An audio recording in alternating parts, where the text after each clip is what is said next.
ready for it. I'm a real tough kid, I can handle my shit. They said fake it, gotta fake it till you make it, and I did. I'm just a terrible person, I guess. Lights, camera, bitch. Even when you wanna die. Breaking down, I hit the floor. All the pieces of me shattered as the crowd was chanting more.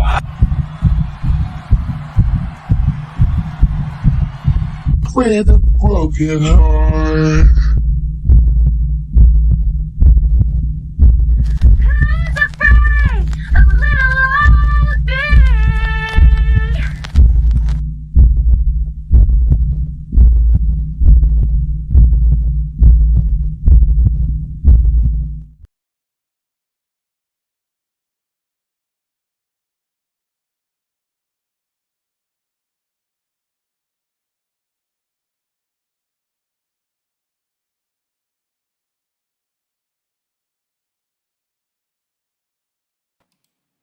Hey, how are you? I can't hear you yet, so I gotta figure that out. Do you want to throw me in the back until I sort my shit out?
Hi, Sarah. I still,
Hello, everybody.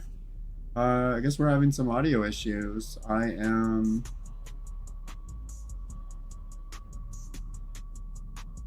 Ooh.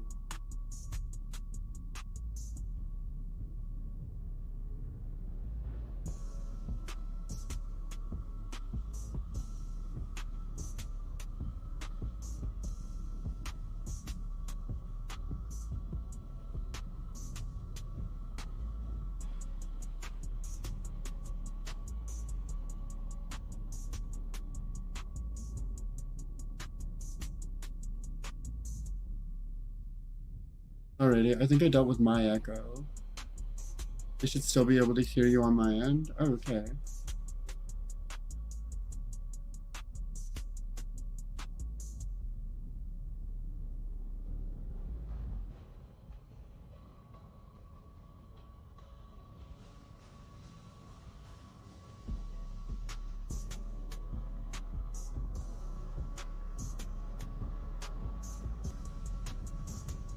Wait, something open.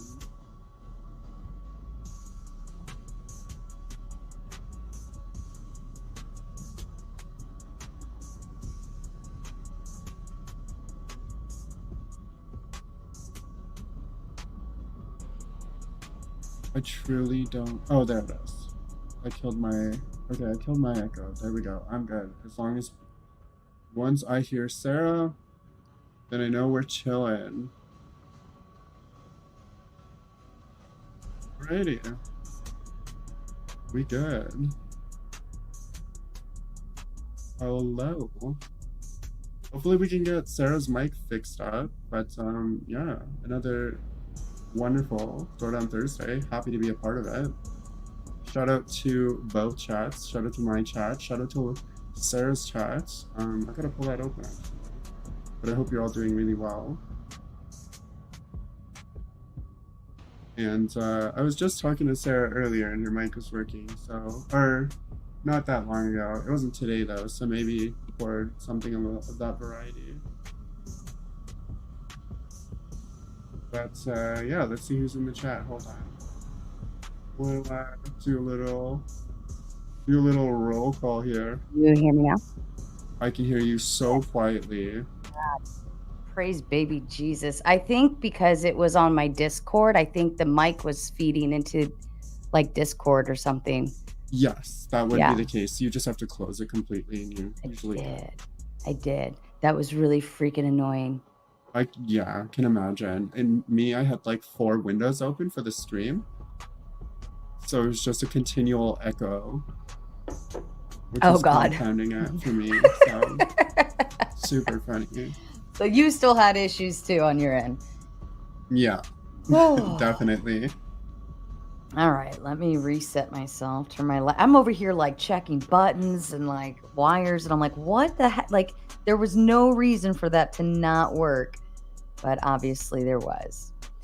Yeah. Anyways, let's try this again, ladies and gentlemen. Good evening. I am Sarah, the Raging Tomato. Yes, here, bringing to you live Throwdown Thursday. Anything goes. Gloves off. I'm not moderating because I'm Mod Monday's ugly sister. Well, I'm ugly either way, but it works. So we're going to have some fun tonight. I hope I brought an interesting topic to you this evening. I now realize that this title is so poorly placed this week in terms of context because it sounds terrible based on everything that happened, but it has nothing to do with anything else that happened this week. So, anyways, hold on now. I got to get back to everything. Neve is going to be joining me this evening, of course. She is dual streaming over on her end. So let me get back to what I was saying earlier when I realized none of you could hear me. I am dropping Neve's link into the channel. If you want to head over to her end and put the views on that side, you're not going to hurt my feelings. I would love to see it happen. Either way. Thank you. You'll make a couple of happy girls, okay? You do what I say. You go over there. You make her a happy girl today. We're all going to be happy. Anyways, let's do a quick roll call, Neve. We got Sparky in the house. What's up, Sparky? Oh, I missed a whole. You know what? I apologize, guys, because I had to go out and back in, so some of the comments didn't feed back in. But anyways, Sparky to you, what's crack-a-lackin'? Past in the house, hello to you. Lindsay Smith dropping by as well. Keep your titties to yourself, young lady. Lord of Pies. Hey, Mater. Primal Studies, we got the mic check. We're good to go. Thank you, guys. Dylan, thank you to you as well. Crack-a-lackin'. Uncle Guns did get the pin with the win. Anybody? Big Jake's Ranch swinging on in. Franklin Trips. I like that name. Anybody else? Let's Otivo. Flow State with the eggplant. I think he's got ideas in his head. He's getting excited. Lauren swinging by. She should be on probably both channels. She's probably going back and forth right now. It's driving her crazy. Chuck in Tennessee. Hello to you. Old Joe. Oh, well, Hot Joe. Okay, ladies and gentlemen, that is now Hot Joe. Ron Rifle, DEI certified. Yippee. Simon. And I think, and Mama, of course, we love our Mama. I think I got you all. And hello, Scotto. Lovely nails tonight. Thank you. They're black like my soul. And Rude Mud Crab coming in probably on both ends. One for me and one for Neve. Jingles, Neve's kissed. Neve, time to shut up now. Stop talking, Neve. Did I explain this reference to you? I kind of figured it out. Like, it's like the time to go when you're stuck at someone's house and they're still yapping and you're like, start jingling your keys, like, time to go. You know, kind of to get the point across. Yeah. Is that what it means? Something like that. Yeah, something like that, for sure. And you probably see it a lot, so. If that's not me? Are you saying, did you say I probably see it a lot? Oh, I said you might see it a lot. What are you trying to say? Am I chatting? No, it is not. It doesn't have anything to do with you. Just my community members being. I do see it in your chat a lot. 3 times, actually. Rude Mud Crab, Resto Chesto, and Rude Mud Crab again. And I know the other night, Rude Mud Crab was hitting it up left and right. Is that like your sign for like your yap in, get to the point, or click play? There's a story behind it. And so basically the story is that Rude Mud Crab is a dumbass and I don't like him. There it is. That's a story. It's a story of a man named Krabby. Romano Productions, hello, Daniel. And Ivan, hello from Norway. Thanks for tuning in. What time is it there? My goodness. And Chaos Queen swinging by. Dee the Degenerate used her whole membership monthly chat just to send some tomatoes. I love you too. Radio Foreman. Hippie Opium. All right, I think I got everybody. Yes. But we love those kind of trolls. Millionaire Bachelor just spent $30,000 trolling. So, I mean, I don't think anybody's complaining here. All right, Neve, hello to you. Hello. All right, so, hold on, I lost my whole freaking thought. I lost my whole damn thought. All right. So the topic this evening is exposed. Don't work with any content creators. My first question to you, Neve, is has anybody ever asked you or told you or informed you or sent you a, hey, you might not want to, regarding like working with other specific people? Like maybe they see you're going to collab with someone or you interact with somebody on a panel and you end up with like 10 messages the next day like, hey, you probably shouldn't do that. You might want to reconsider because they were exposed for this one time and they're a fraud for that another time and they're a criminal. Have you ever had that happen? Well, I think I have, for sure. And I think that a lot of that more aligns with like political ideologies. And Mm-hmm. so some people have a line and they want to draw it for you sometimes. And, they sort of try to impose that like boundary on the both of you. Um, Mm-hmm. but yeah, so I've definitely received those kinds of warnings. I think I've never had one of them blow up in my face necessarily.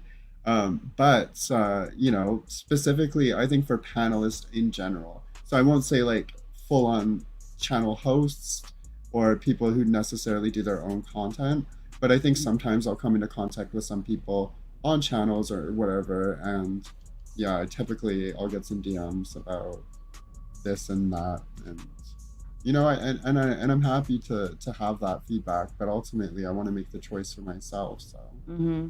So how do you typically proceed forward? well, I'm very disagreeable. So you tell me not to do something, I'm gonna want to do it more. And I think that sometimes, I just need to make the mistake for myself. I'm happy to admit when I was wrong about something. I don't think that my presence on the internet is necessarily dictated by me being correct all the time. So, Mm-hmm. every now and then I will be wrong. And sometimes that could be like my associations, right? So it is what it is. Yeah, yeah, no, and even I have received like because obviously I host a very, very, very open panel. I feel like I have a lot of people that come in from all sorts of different arenas, and usually I end up getting messages left and right like, "Hey, you might not want to let them on your panel. Hey, you might want to boot them because like." They were exposed for this at one point and they were exposed for that at another point. And it makes it quite it almost makes it uncomfortable because you're having a good time, you're enjoying a conversation, all of these different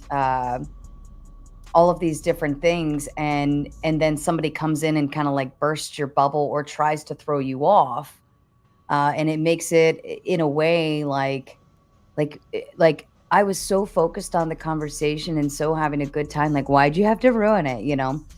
But even Mhm. at that, I speculate the idea of why are we trusting the internet to tell us about the people on the internet?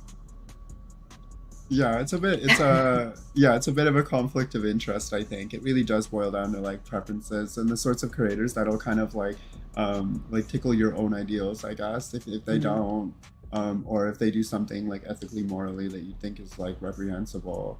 I don't mhm. know, like people seem to be very, very like passionate and involved when it comes to stuff like that, like they always like want to make themselves known, so.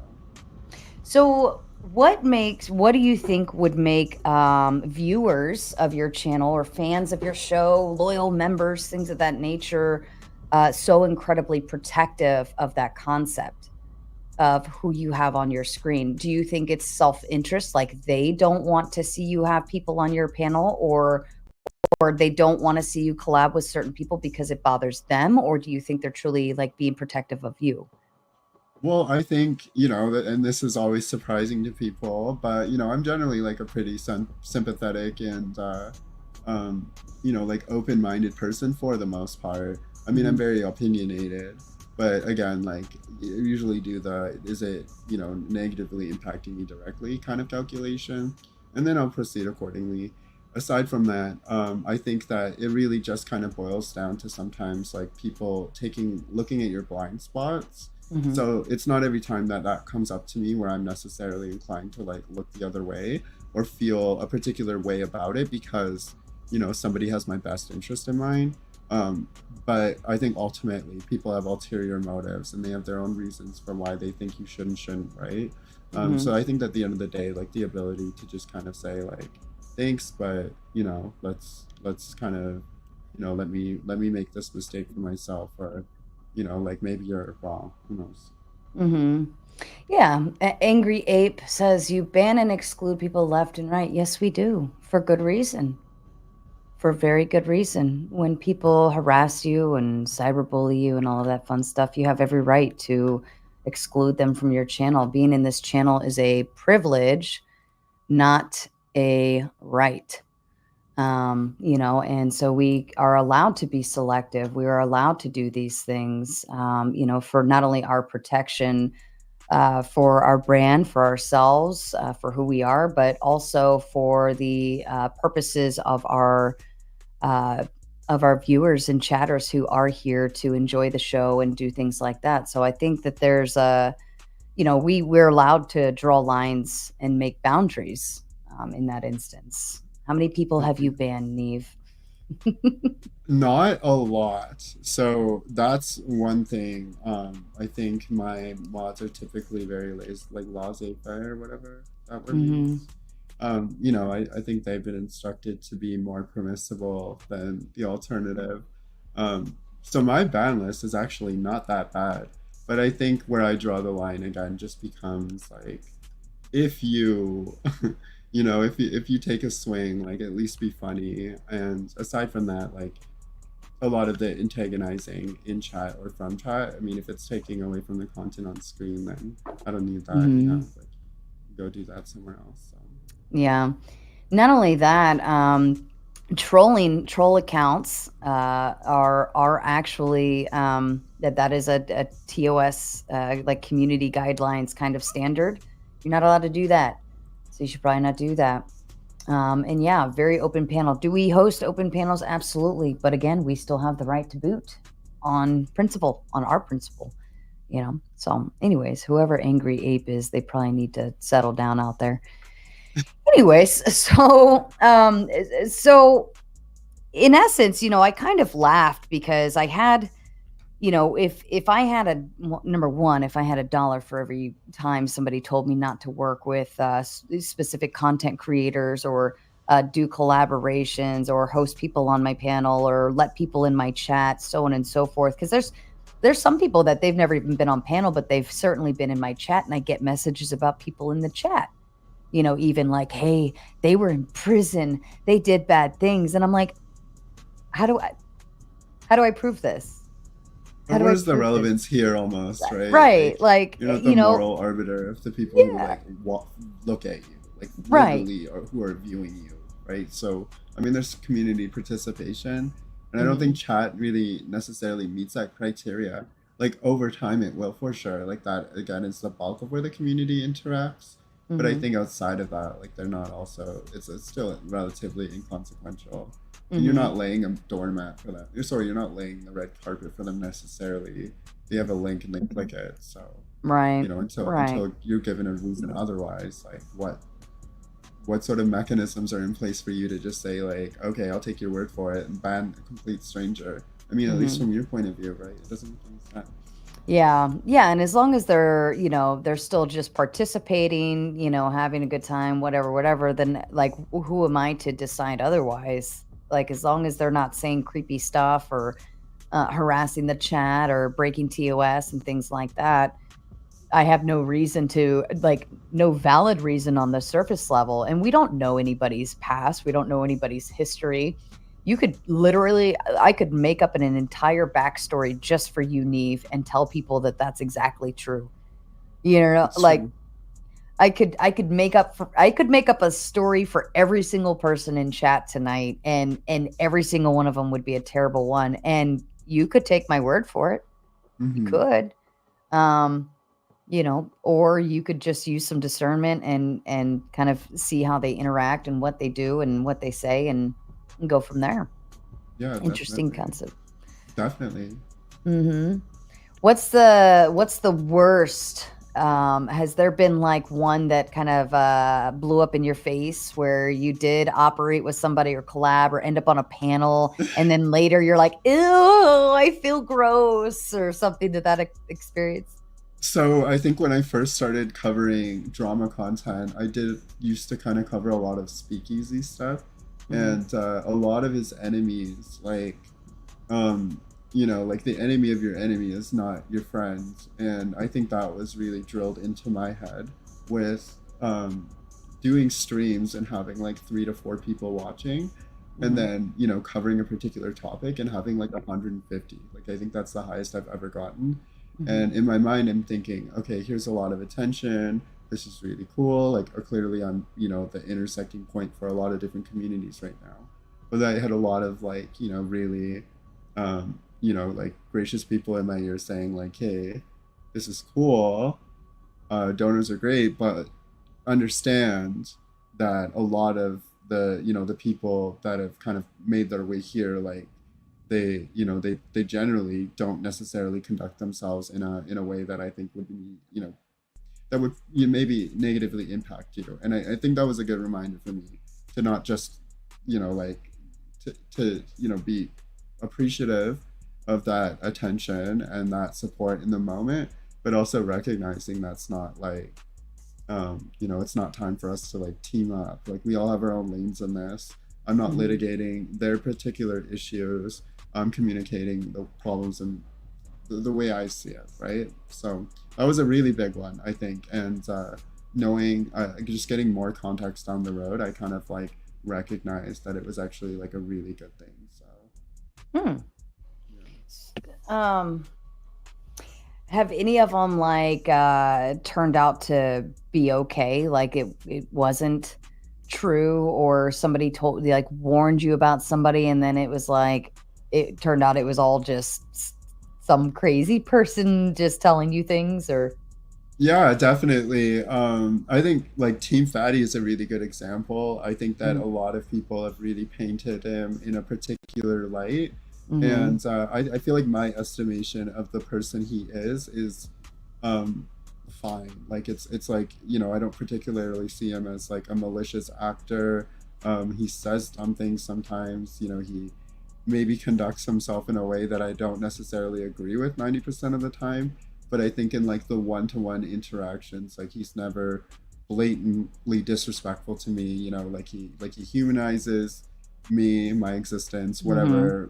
But aside from that, like that's essentially what I'm working from. I don't have the luxury to go back and like scrub through his entire YouTube career to like do a pros and cons system of interacting with this person. I just think that from the beginning, like there was always some people that I was like really close to in my circle, and then it's not to say that they're wrong whatsoever, but I feel like I stood my ground there to say, hey, like all that bullshit aside, like I can focus on my interactions, my whatever engagement with this person, and like be okay. You know what I mean? Like that's kind of where I landed with that specific person. yeah, that's kind of a big starting point for me, is like how does that person treat me? How do they talk to me? How do we interact? How do they behave? How do they present themselves? I mean, we obviously get a lot of interesting people, especially on the panel. Hi, Neo. It's because we get Hormax around here. We've got who's the other goofy one? I can't even think of the name right now. Anyways, but we get people all across the board. And I just look at it like, I have one rule, like just don't interrupt me. And ideally, obviously, you're agreeing to TOS by coming on screen. But outside of that, it's like, I don't care who you are. You're not coming to my house, right? You're not having dinner with me and my children. You're not getting in my car. You're not knocking on the door. You're not, sitting on my sofa. Like, you are outside of my bubble that requires safety. But to host people on a show or to interact with people on panels, I think if you keep it within that business orientation, it's kind of like, well, not necessarily that you don't care necessarily what their history is like, or who said this or who said that, or they were exposed for this or that. And that's what I always look up, like exposed and then write in their name. And it's like this whole onslaught of craziness. And you kind of like are tickling through it, like, oh, okay, all right, okay, they yelled at somebody, big whoop, woohoo, okay. But overall, like, unless there's some damning evidence, do I really care necessarily? Am I really that concerned to have interactions in an open panel and them intermingling with other people and yada, yada, yada? Like, does it, I don't know, could it go against your principles, I guess, to put somebody on your screen who other people believe they have a bad past? Oh, definitely. I think like when it comes to, I think just knowing where I live, I think I'm in a very left-leaning part of the world. And so even having associations, like direct associations, or like conservatives, I think is like I think that's something I almost encourage. Like you should have some sort of balance to your, like to your sort of interpersonal circle. But there's a lot of people who draw that as like a very quick line with, where with my I would say in like my community for the most part. Not to say that I've ever experienced it directly, but I've seen people become like be on the shitty end of that sort of like ideological like conviction, I guess, versus Hmm. like like me again just being more of a like a really disagreeable person.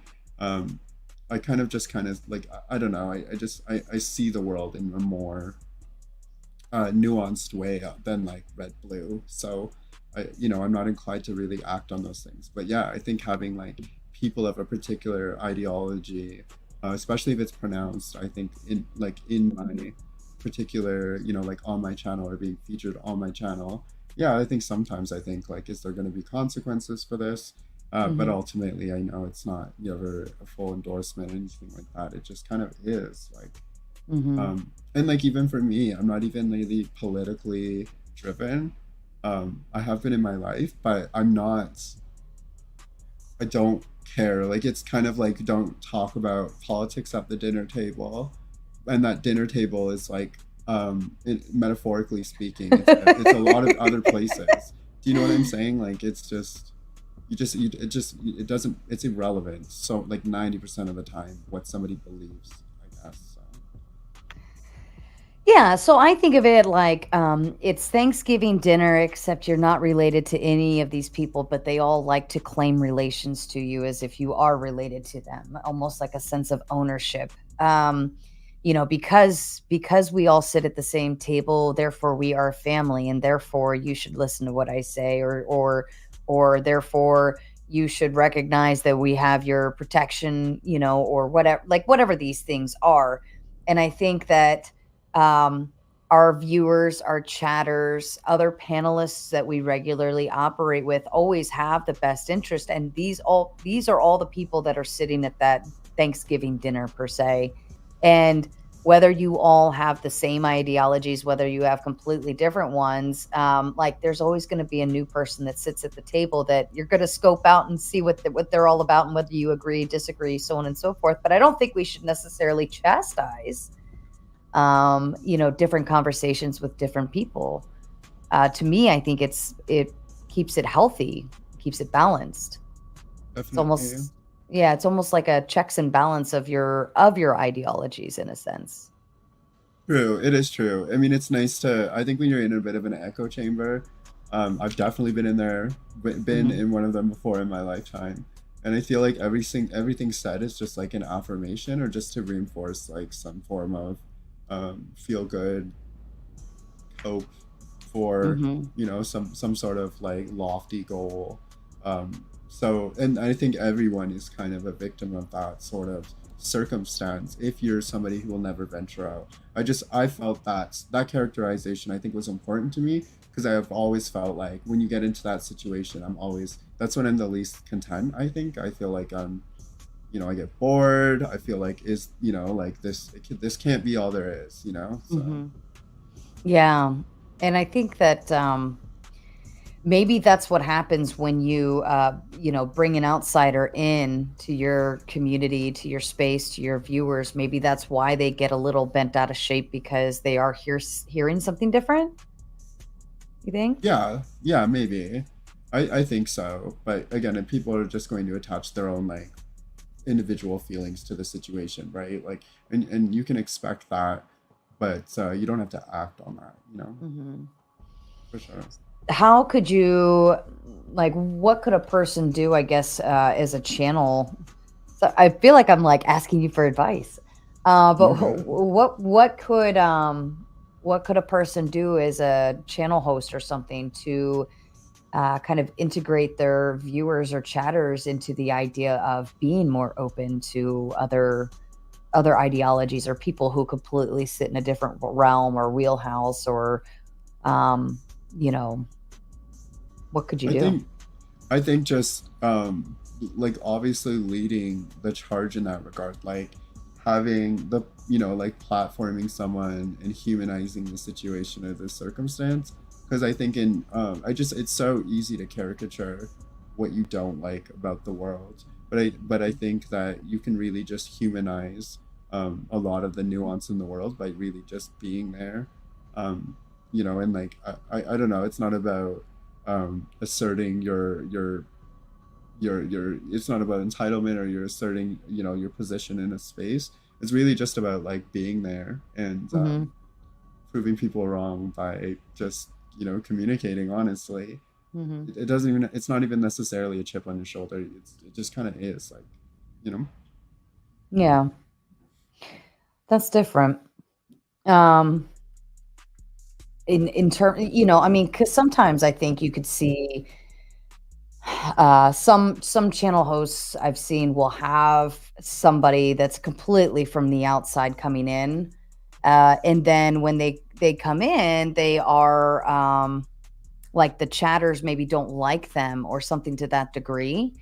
And so the chat just like is just crap talking the whole time, that one person, over and over and over again, yeah, like, this guy's yeah, a oh yeah. loser, get him off the screen, he was exposed 3 years ago. Like, I mean, and what do you do in that situation? Because this is like your house for that person, and they're walking into your house and there's like a bunch of kids throwing mud at him, like, get him out of here. And I feel that like that's how it appeals or Hmm. appears in that aspect. What do you do with that? I mean, do you just I let the chat? The chat always wins, right? So you like, as a content creator, you got to get over that really really quickly. Like it's I think one of the first streams that I did, I was on Anton Daniels, and there was like 13 and 1400 people in the chat just cooking me from start to finish, like 3 to 4 hours.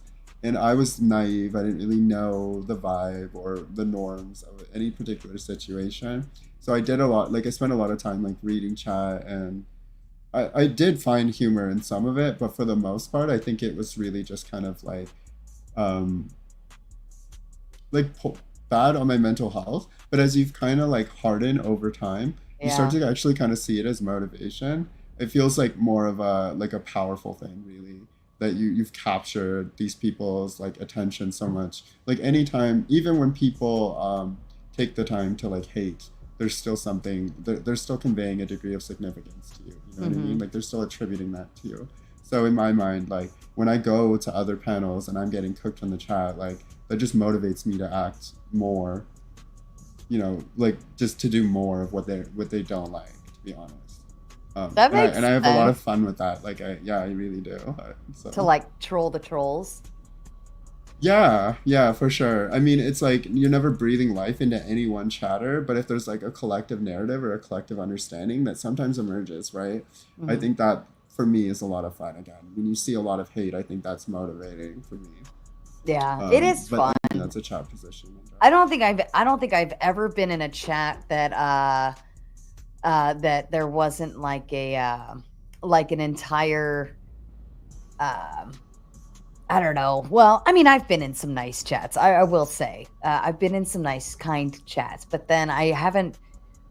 Like, it's rare to go, especially to another panelist or another show, and where it's predominantly male, and they just like they want to hate you so bad, and you get like the same typical things being said, like post walls thing, and you're just like, Ugh. But Chuck in Tennessee comes with a big five, and he says, at least Flo says my name in a schmexy way. Chuck. I don't know how Flo says it. Do you? No, I don't think so. I think he's just, Chuck. yeah, I'm not sure what he's referring to there, Chuck. You're gonna have to send in another dono and explain yourself. I'm the troll who trolls the trolls. Troll squared, they call me. We love to troll the trolls. Trolls are great. Trolls are good for building a community. Do you know how, Neve? Oh, An entire community comes together to destroy one troll. and the chat can all be sitting there bickering and mad at each other and disagreeing and talking about each other's mamas, and then a troll comes in, and you bet your butt they're all like, focus, boom, attack. And they all for have a sure. good time. It's like feeding them, like throwing a, I don't know, a steak into a lion's den, and they're like, like, oh yes, meat, fresh meat, get him. No, definitely. I think, yeah, definitely, 100%. But that's like the decision they make, right? Like I personally, I don't ever feel responsible for that. You're gonna go somewhere and swim upstream, like you're gonna run into fish. Like I don't know what else to tell you. Yeah, it's never been a big issue on my side of things, but I've seen it other places. And there's actually some channels that I really enjoy being kind of like that fish swimming upstream in. I think it actually gives me a lot of enjoyment. I'm not actually necessarily attempting to like start fights, but I think it becomes more of like I don't know how to explain it. Like It's almost very like it's almost like a challenge. Like how much fun can I have without pushing the line of being like a straight dick? You I'm know like what I mean? like in a non-sexual context, I think I've got a very bratty personality. Like Yes. very, very, very, very, Yes. very. Like you tell me I can't do something, I want to do it so much more, and I want to do it to spite you because you said I couldn't do it. And if I decide that it's not worth doing, then you would never know, right? Like I'm not gonna give you that dignity. But I think that personality shines in a lot of different ways. With the whole bratty element. Yeah, I don't know. I don't like that label, but I've been described that way by a lot of people. So That makes sense. Like I don't have fun contributing talking points to a show. Like I don't have fun talking about the actual topic in the chat. That's boring. I'm listening, I'm paying attention, I'm like making my thought process. But what I have the most fun is like poking fun and being a funny troll. Like funny trolls are okay. yeah, Or like, poking around with somebody else in the chat, or if somebody else in the chat is picking on a panelist or picking on the, like then we all have fun attacking that one person and making fun of them and yada, yada, yada. But like, I don't typically like to be on the topic of whatever they're talking about. I don't. just It's show up and derail. yeah, Yeah, exactly. I mean, the chat is its own living, breathing creature, right? Like Jake is barely on topic, right? He threw in the bratty part, so we got that there. James is over here and saying hello to everybody.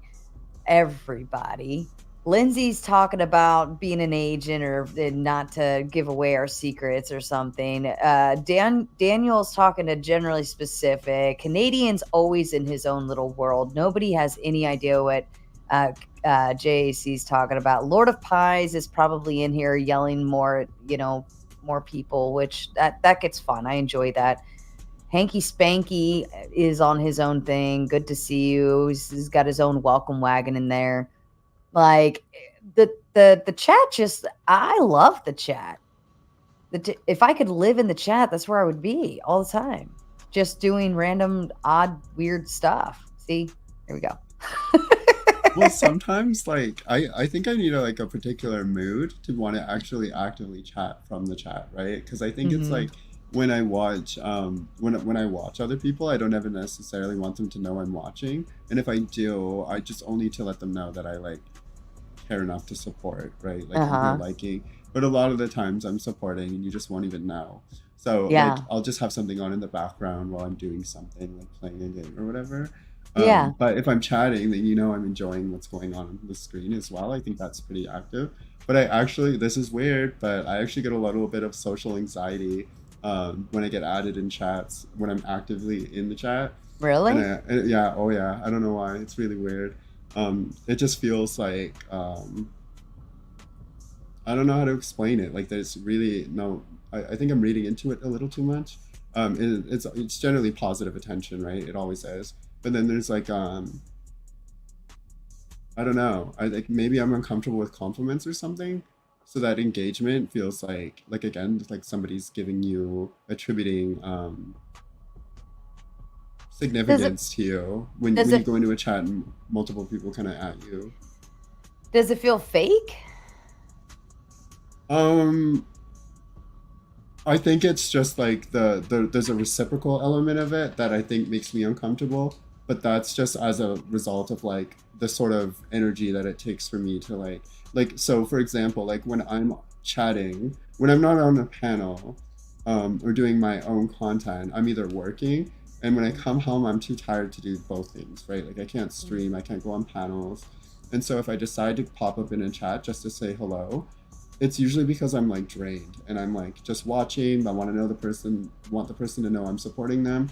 But I feel like there's like the emotional energy that it takes to actually conduct full on conversations, or to like, you know what I mean? Like I feel like that's not there. So I think maybe that's where that social anxiety is actually attached to, knowing that I don't have enough energy to like reciprocate anything. I agree. Mhm. When you get into the chat, like you have to commit, because like if you're doing something else and then every once in a while saying something, like the chat might be responding to you the entire time and you're, doing dishes or whatever. So if you don't want, Yeah, if like the minute you say hello, you are committed to that chat until the show's over, like, or until you close it out. Like you are obligated to respond back. Like you can't just come in here and say hi and then not be watching the chat for the rest of the time, you know. yeah, definitely. And I do that a lot too. I'll watch a lot of stuff while I'm like either doing laundry, dishes, vacuuming, whatever, like all of my cleaning, actually more sweeping,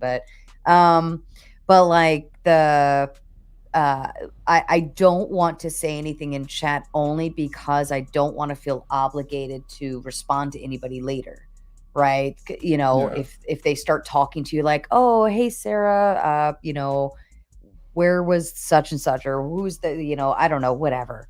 And I don't want them to be like, "Oh, she ignored me." Like I would just rather not show up in the chat at all. sure. And then do what I'm doing while listening. And I mean, you're still being supportive by giving them the view because you're listening the whole time. If you get ads or whatever, like you're increasing their numbers, like the stuff's still there.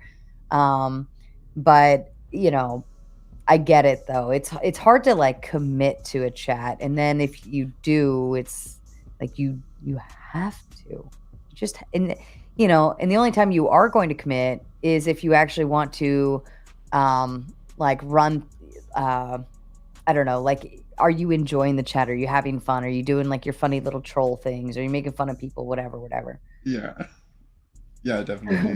Who's making you cackle over there? Somebody's making you laugh. No, just I think the trolls have made their way my way, so it is what Oh, it is. because Yeah. we got them all out of Oh yeah. No, it happens. It happens. It happens. That's You good yeah, though. you talk about not ever having to ban people, and you can expect that you're going to be banning people immediately after. I think I asked for it actually. So Yeah, that was your own yeah, fault. it was. It was. Morning Mist. Why do I know that name? What do I know that name from? Is that GS's lady? It's not familiar to me personally. I'm not I sure feel if I like know that's that person. GS's wife, I thought. Morning Mist. I could be wrong. I could be totally wrong, and I apologize, but I recognize the name. I thought that was his wife's name or something. I don't Yeah, know. I don't think I've had the pleasure. Yeah, GS's wife. Yeah. Yeah, see? I have some kind of memory built in somewhere. I don't remember anything. People have been trolling profiles using her image. Oh, well, that's bad juju. Can the mods confirm that that is his lady? Wife is a wait, hold on. That is a troll of my wife. Hold on, we'll take care of it. Pardon me for just a moment. Go to channel Bill Miller 52. Well, Bill Miller 52.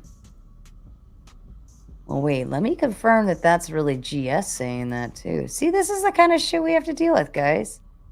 True. There should be like you know how they give you little if I don't know what the Yeah, sort of that's the GS. you know Hmm. when people type in chat and they get a check mark next to their name? I don't Yeah. know what you need to do to get that, but they should just give that to people who are monetized. I feel like there should be some sort of Yeah. little version of it because at least at the end you're like, okay, that's actually the person.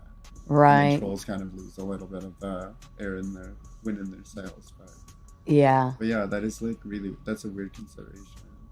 Yeah, no, that makes sense. That would actually make like even if it's like a star system or something, you know, like once you become monetized, you get a little, I don't know, ugly star next to your name, just so it's like, yep, this is the verified person who is Yeah. monetized and whatever. And then your stars get prettier the bigger you grow, I guess, or something. I don't know. But even at that, like just one star would be nice, you know, just to say like even you know the Twitter thing, like you get a check mark if you're verified or whatever, which I kind of don't understand what the verification is. I had to do it and I'm like, there was no form, like all you did was send me a text. It's a bit of a Congratulations. gimmick at this point. It used to mean something, but Mm-hmm. I guess at that point people were selling their check marks and stuff. Like they would just abandon accounts with check marks and sell Really? them. So they were always yeah, that was the thing. Like you would have a meme account that would be so that would be like not renowned. Renowned's a stupid word, but it had a lot of attention. And then they Mm-hmm. ultimately they can just up and sell them. Um, and so like it always becomes those like lower cost to entry accounts that were usually being distributed and sold for like influencers kind of just making their way into our community. So yeah, Wow. it's really interesting that there's a market for those things. There was, I mean, now there isn't. You can just buy that shit yourself if you Mm-hmm. want to, right? But yeah, You prior can to that, dance I if you always want to. considered like, what would it like to be have? What would it be like to have a verified check mark? And now I don't give a shit. Yeah, I only opened it back up only because I feed the X into there. Um, but and I have to like that's a big networking source where some people use Instagram to talk, some people use Discord to talk, some people use Twitter to talk. And now with when that check mark thing happened, like it all required you to have this stupid check mark to in order to message some people, and I'm like, ugh, fine. And I mhm. Do you use Twitter quite often or X? Only to only for really not like messaging people, you know, to for panels and stuff. There's some Okay. people I talk to on one end, there's some people I talk on another end, and it's you should see my day when I'm putting panels together. Like I'm like in between 20 different apps, and it's kind of silly. Um, but I don't but envy that. That's a lot of uh, work. I don't envy yeah, that. That's a lot of work. it is a lot of. I wish everybody just had one universal system, you know, but and then some people only do email. And I'm like, "You're Flow killing state. yourself." Flow. Oh yeah. Can I just make a little PSA here? Oh, yeah, we love I'm PSAs. myself and Dave are on a hunger strike until Flow State downloads Discord. So Flow State, I haven't eaten in like a day and a half now. Actually, I had tortellini last night. How But starting how does now, you need to get Discord Flow State how or is Flow my State a life hands in the ba- YouTuber without I at don't least know. I a don't fucking username? know. I don't know. Oh But my my life now hangs in the balance. Something in that, something to that. Yeah, Flow. Cause somebody better call Flow State because we gotta feed you. Like you know, you don't have a whole lot of body fat on you. You'll die pretty quick. That's Very, very. I'm yeah. already dying. I'm wilting. Yeah, somebody tell Flow State. Somebody go tell Flow State to get over here. We need to come to terms on this hunger strike. I mean, literally, all it is, Flow State, is you just get a damn username, and then Hmm. you can go and have fun making fun of people all day. I think it would be too much for his brain. I think it would be content for his community in one, in some fashion or another. He might not like the content that emerges, but I think it would give his community more of an underpinning. And because of the demonetization thing, like that's kind of like a last chance type situation. So in the unfortunate circumstance where like they did act on, like maybe they took his channel, then where would he have, like, he doesn't have anywhere to like. Oh, he would just transport call that all of following. us and tell all of us to make a community post on his behalf. He But it would would call be his so- secretaries. But I imagine it would be so incredibly like how it would feel very shitty in a way to have like lost all of that. I don't know. I mean, even at 1,000 subs at this point, I feel like Oh my wow, God, all of that that's already work. kind of I pretty mean, crazy. yeah, like even if you do like 6 months worth of YouTube, it would be an absolute shame to lose it. I don't know, because it's just the amount of hours, time, focus, like thinking about stuff and what kind of content you're going to do, putting the content together, making the thumbnail, all of the streaming softwares and things you're using back and forth and left and right and up and down. And it's like, it's so much work. I would be broken. Yeah. My heart would be broken. Like for the mere purpose of all of that work. It's a big investment, like financially as well. And in a little bit of, not like debt, but I've spent quite a bit of money to be able to sit here and smile. Honestly, it's taken me I've come a long way to be able to like do streams and stuff. And so yeah, I think all of that would be, all of that would come into question, and it would feel pretty shitty. I mean, like one day you wake up, you can't ride your bike. You know what I'm saying? Like, like to it, like a biker or something. I mean, there are other avenues, right? Like, true. I do have the Rumble. I do have, I put it up.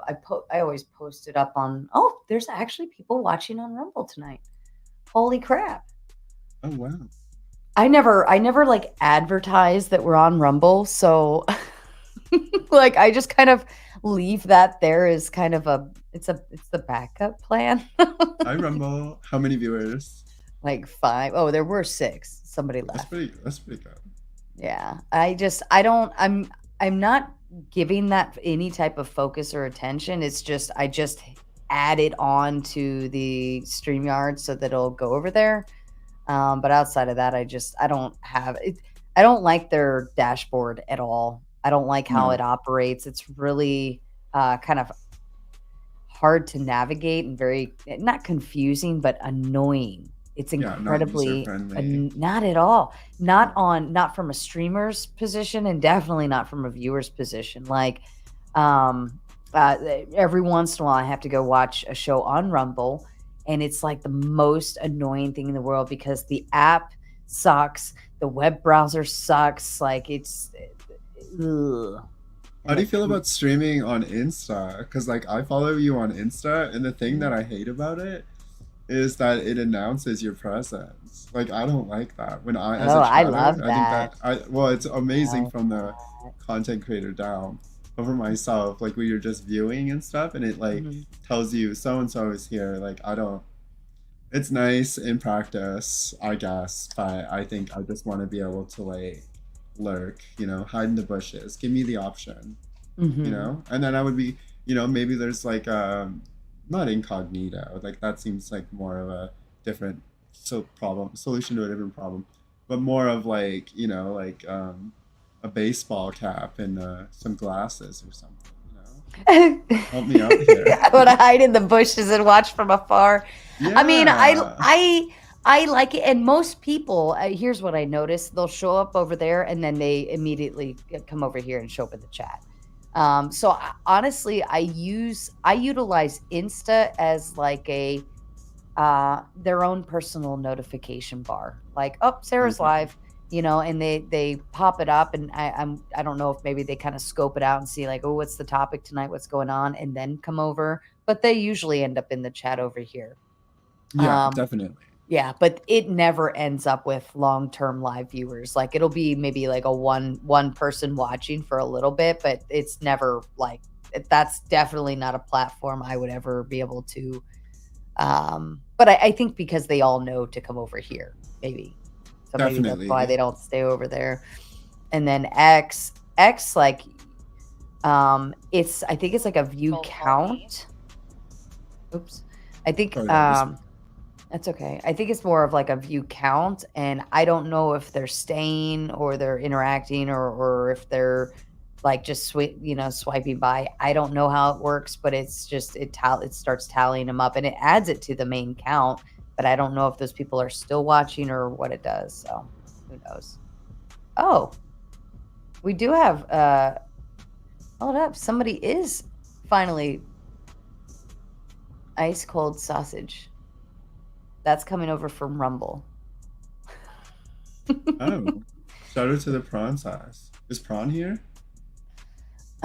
Princess was in our chat earlier. I don't think I saw him. Win Princess. Okay, you are clearly a Princess fan. That's not a bad thing. But yeah, kudos to you. Enjoy that chat over there all yourself. Unless the other 8 people want to interact with them, I'm watching. Is that you? Is that you, Princess? From he's probably double dipping on both ends.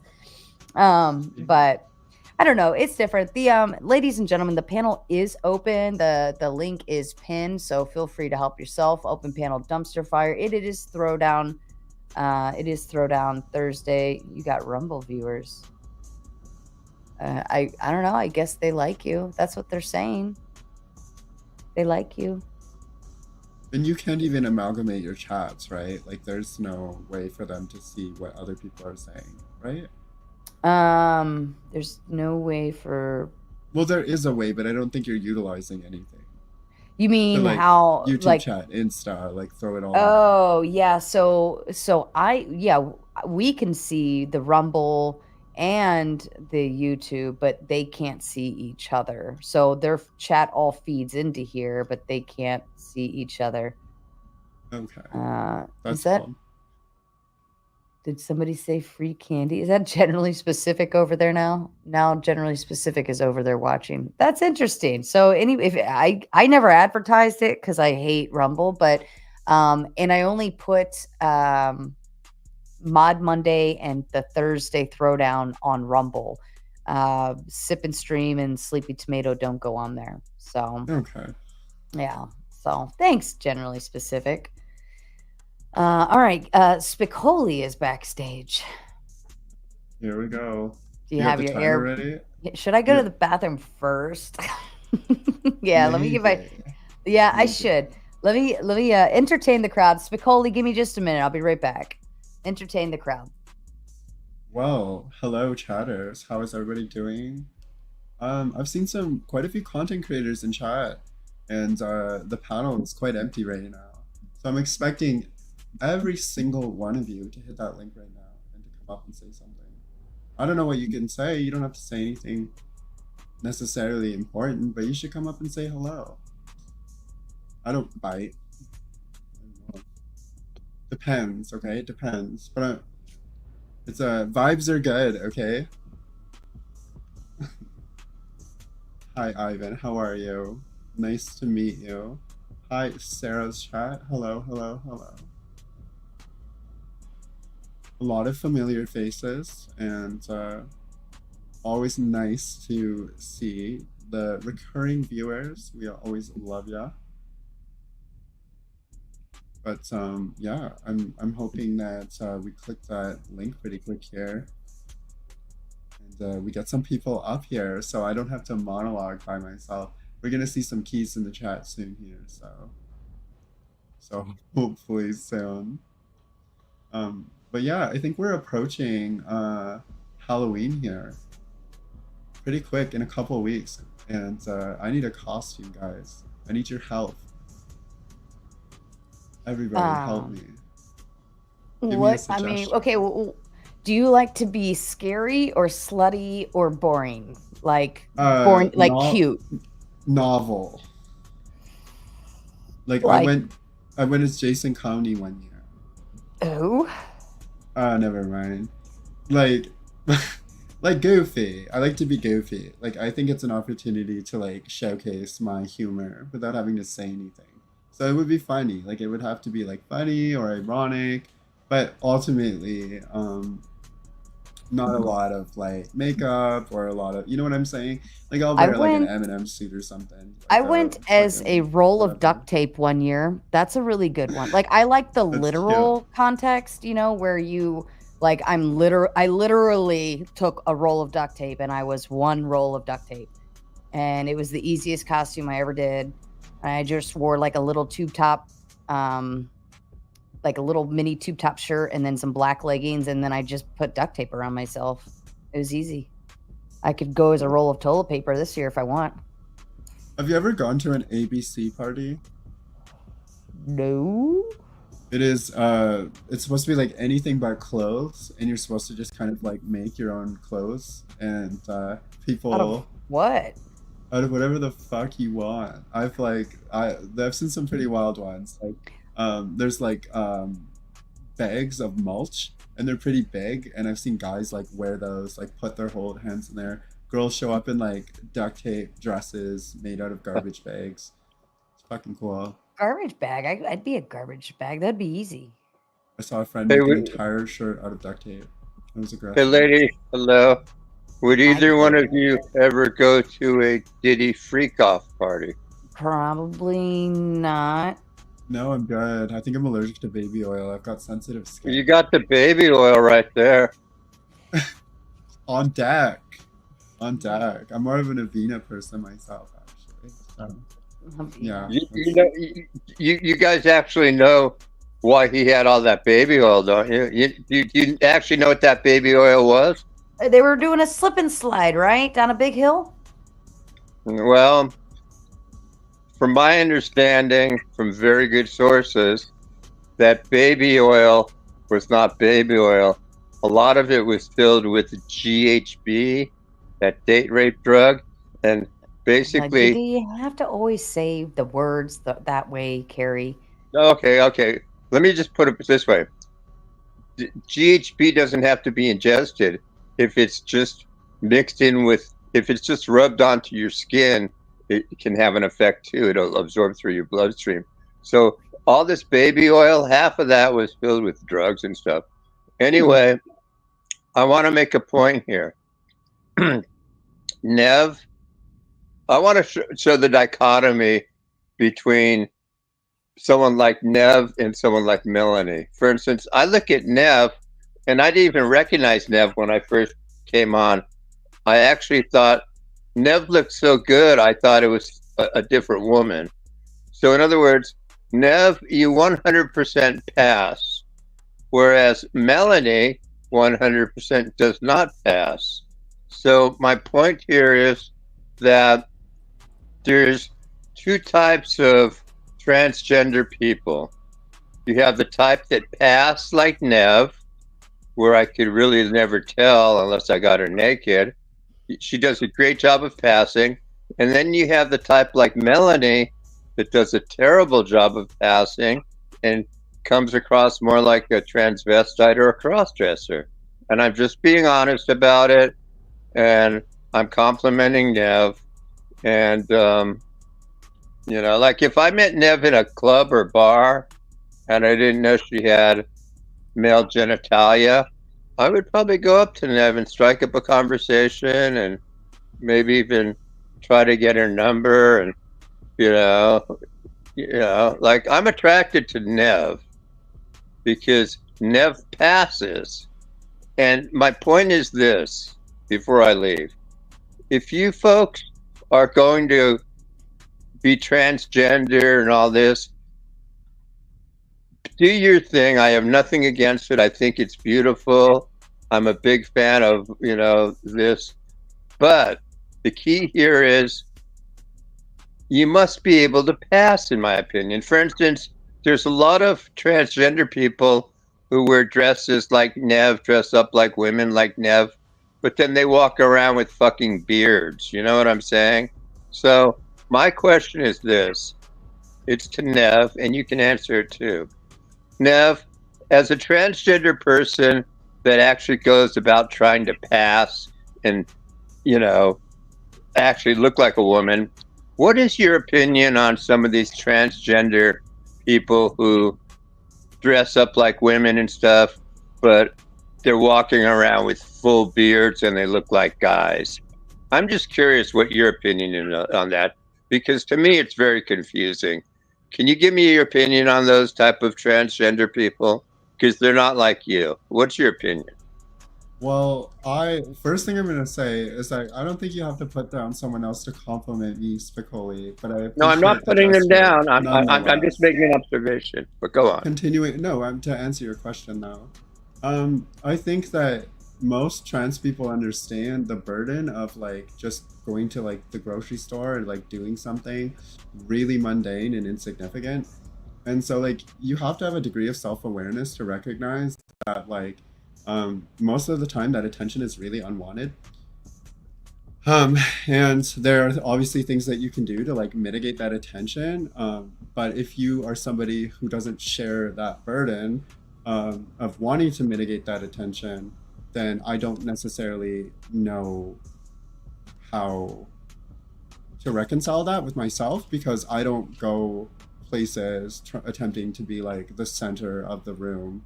I just try to be like blurred. You know what I'm saying? Like it feels like you don't necessarily like, you just want to go and do something and not have like a weird look or whatever, right? And No, I know exactly what you're saying. What you're saying yeah. is you want to just blend in and you want to actually have people believe that, yes, you are a woman and you want to pass. But what you're saying, I guess, is, if I'm correct, is that when you see somebody trying to pass as a woman, but they've got a full beard and they look half man, half woman, what you're saying is they're sort of narcissistic and they don't want to pass. They want to stand out as being different. They want people to look at them and say, hey, you're in a dress, but you've got a beard. In other words, they're basically just narcissistic attention hoes. Am I correct? No, you're incorrect, but I think you're honing in on something. Well, all I'm saying is that if you do not feel the burden of having to like look a particular way just so you can get through your day, if you don't understand that burden, and you're doing things to the contrary, assuming it's within your control, that's not something I understand. You know what I'm saying? So that's my opinion. Is generally like, I don't know what sort of attention in all of this would justify that amount of negative attention. Sorry, I don't understand what sort of motivation would justify that amount of negative attention, because it doesn't matter how well you pass. Like, I think in my situation, like, I mean, I look good in the camera, whatever, and like favorable lighting, but it's not like, do you know what I'm saying? Like, I don't. Thank you, but there's situations and circumstances where the attention just isn't worth it. And so that's what I'm saying. I can't relate. I don't know how to reconcile with somebody who just plainly doesn't give a shit. Because you know what's equivalent to? Like, look, not Neve. Carrie, has anybody ever told you that you maybe don't understand right place, right time of things? Read the room, Spicoli. Like, has anybody ever maybe said, like, maybe you're, I don't know, at Thanksgiving dinner and everybody's talking about, I don't know, like what vacations they went on that week or that year or whatever the case may be, and then you just randomly blurt out something completely off the wall about, I don't know, some kind of alcohol or beverage, or I don't know, something that has nothing to do with what anybody's talking about, and then everybody just awkwardly stares at you and they try to entertain your like random interruption off topic, but at the same time it's like, how am I even entertaining this? Has anybody ever maybe told you that? Let me explain that. Yeah, let me explain that to you. First of all, it's number one, haven't you ever been in any conversation, nobody ever, you take a group of people in any conversation, whether you're talking about the same thing or let's say you have a group of people and they're talking about the same thing, right? Well, if you keep talking about the same thing over and over and over again, it's going to get kind of boring. So in most conversations I have, I delve into different subjects. So if I decide I want to stray off into a different subject, that's my prerogative. It doesn't. In other words, I mean, there's a wait, way. wait. There's No, a no. way to stray a conversation, but there's also a way to completely derail one. No, but that's your opinion. Now what you're trying to do is you're Yes. trying to impose your egotistical opinion onto me, how I should behave and talk, when in reality you know me enough to know that I don't go by anybody's marching orders. And if I want to bring something up out of the blue, I'm going to do it. And if people like you don't like it, you have every right to voice your opinion and say what you say. Spicoli,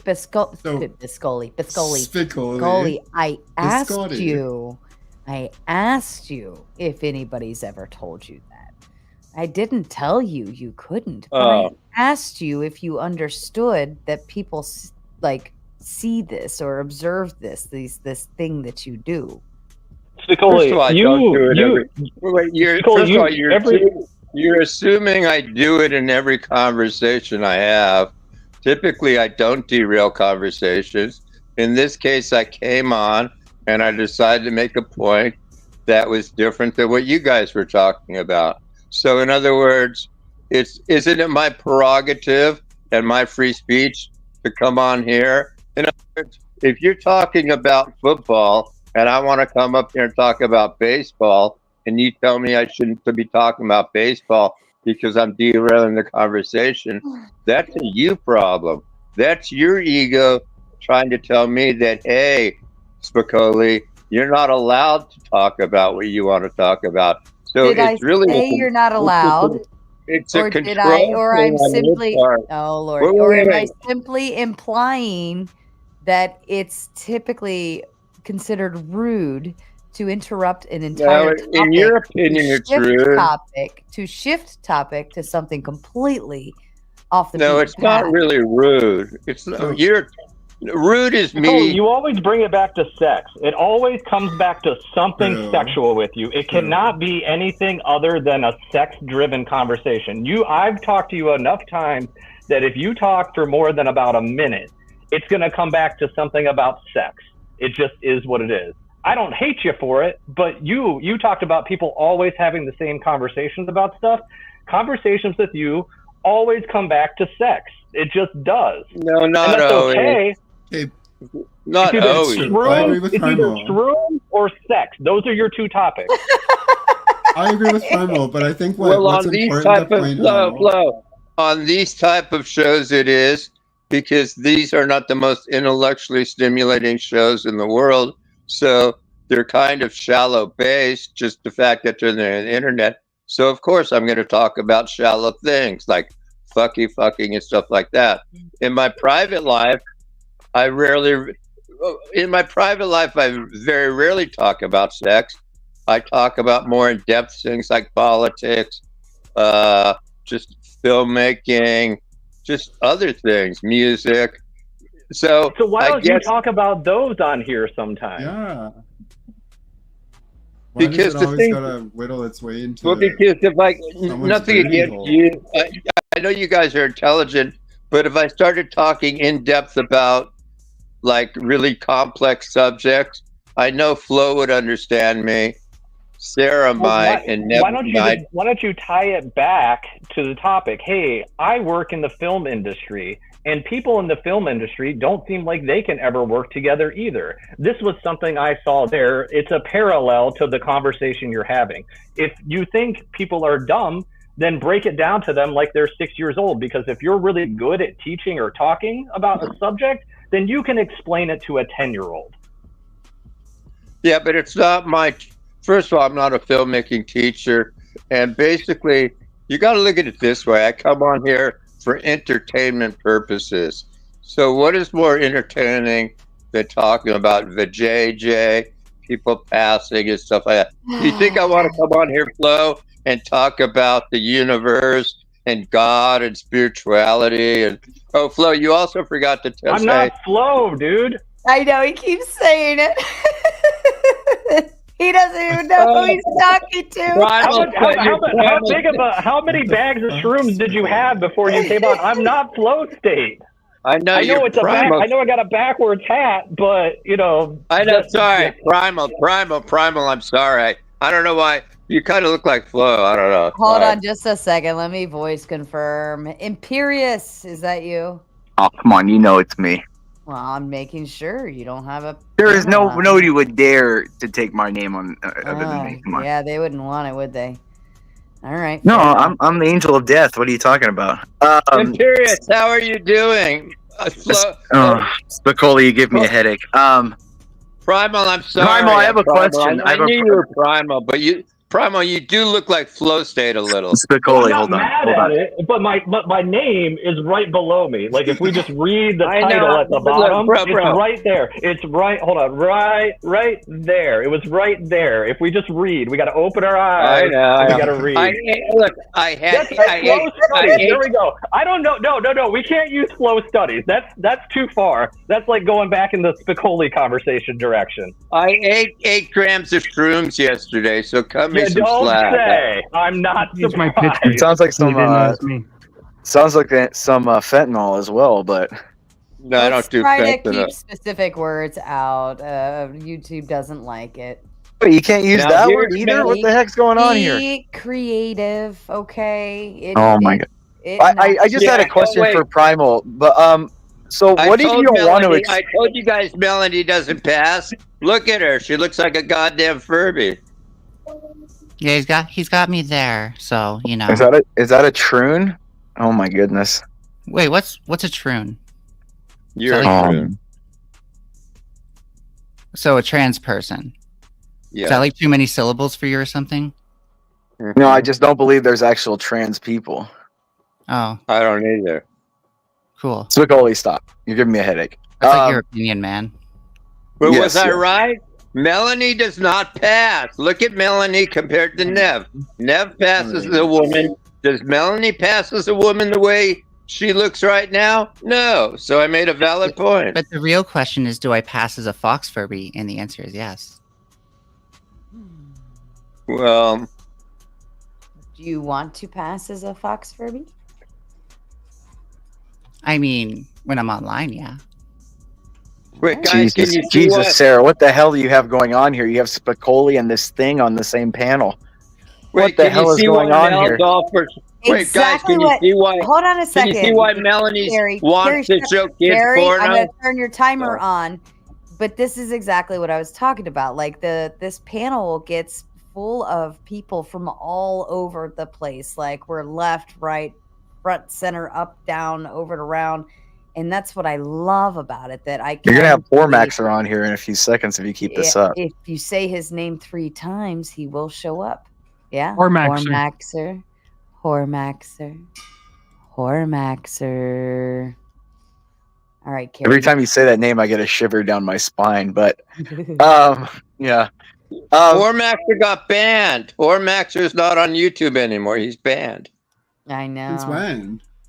I believe he got mad because he was getting strikes or stuff like that, and so he decided to nuke his own channel by flashing the eggplant on screen and then just nuked it. Yeah, he masturbated on screen. Nah, did he? Yep. He actually was masturbating. Probably thought some kids were watching it or something. And you sat there and watched it? That ain't even right. That ain't even right. Not only did I watch it, I jerked off to it, Melanie. How about that? Oh, no. I didn't ask.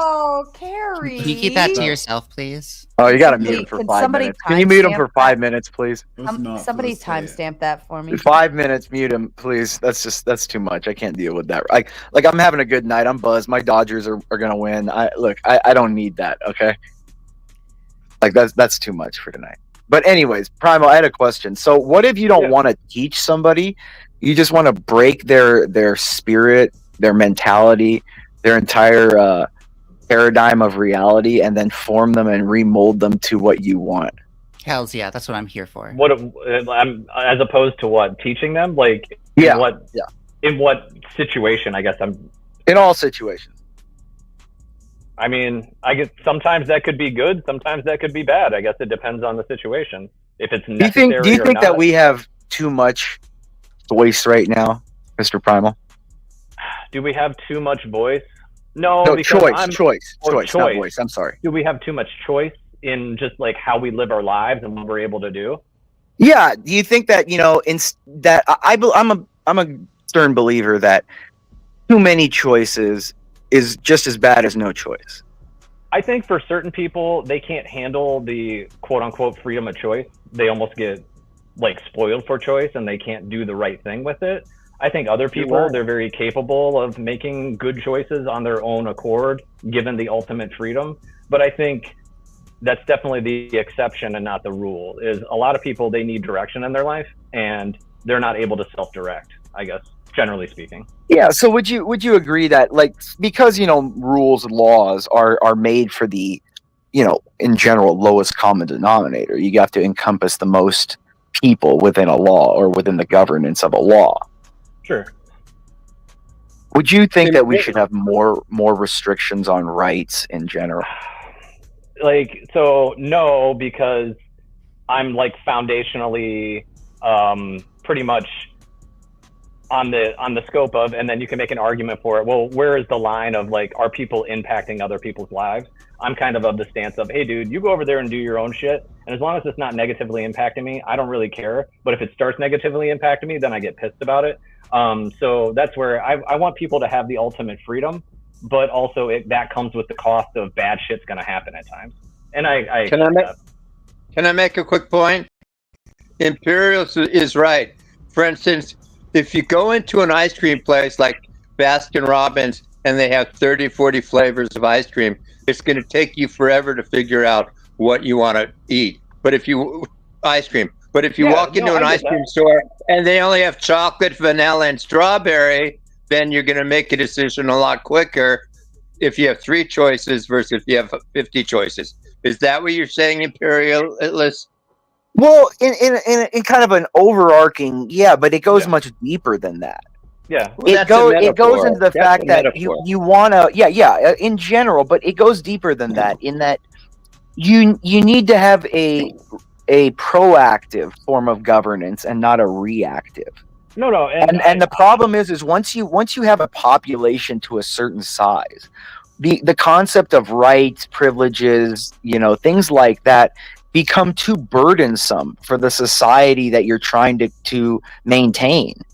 Look at the reason why we have all these riots all the time at any issue, and you have billions of dollars and millions of people's lives being upended because people are upset because they think they have the right to jump in the middle of the street, flip cars over, burn things around. And the only reason that in their mind they think they can do that is because, it's my right. We just do that. We can do that here.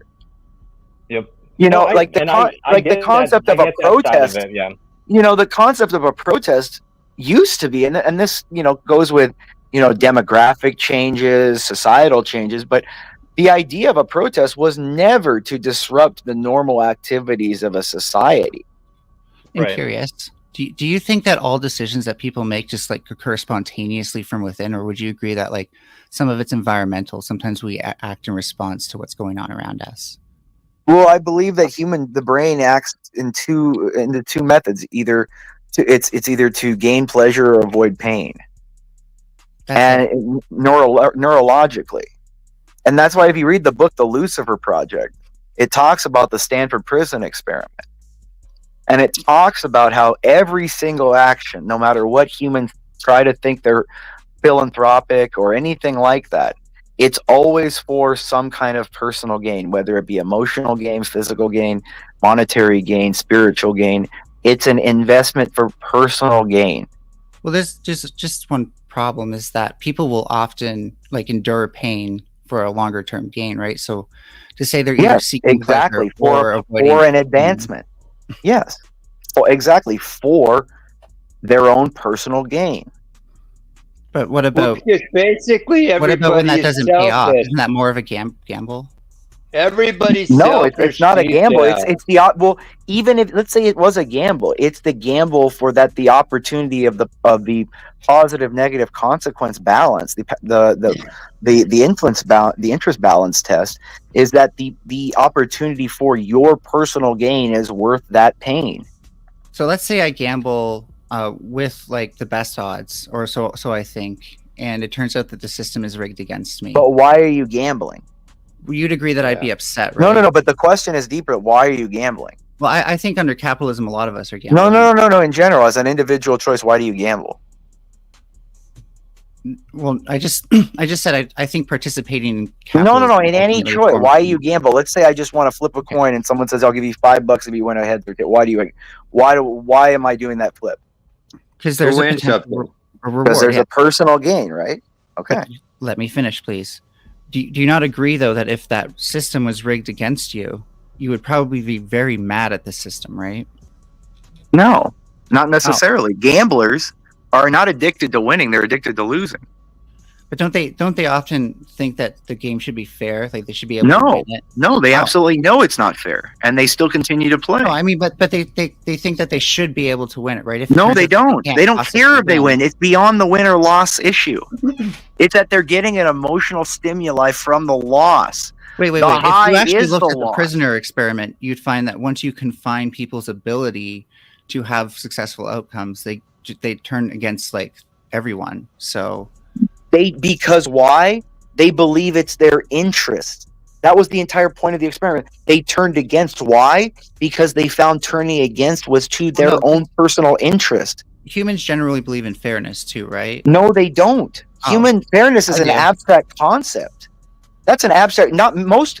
If you talk to a conservative, fairness is near the bottom of the list of the traits that they try to identify.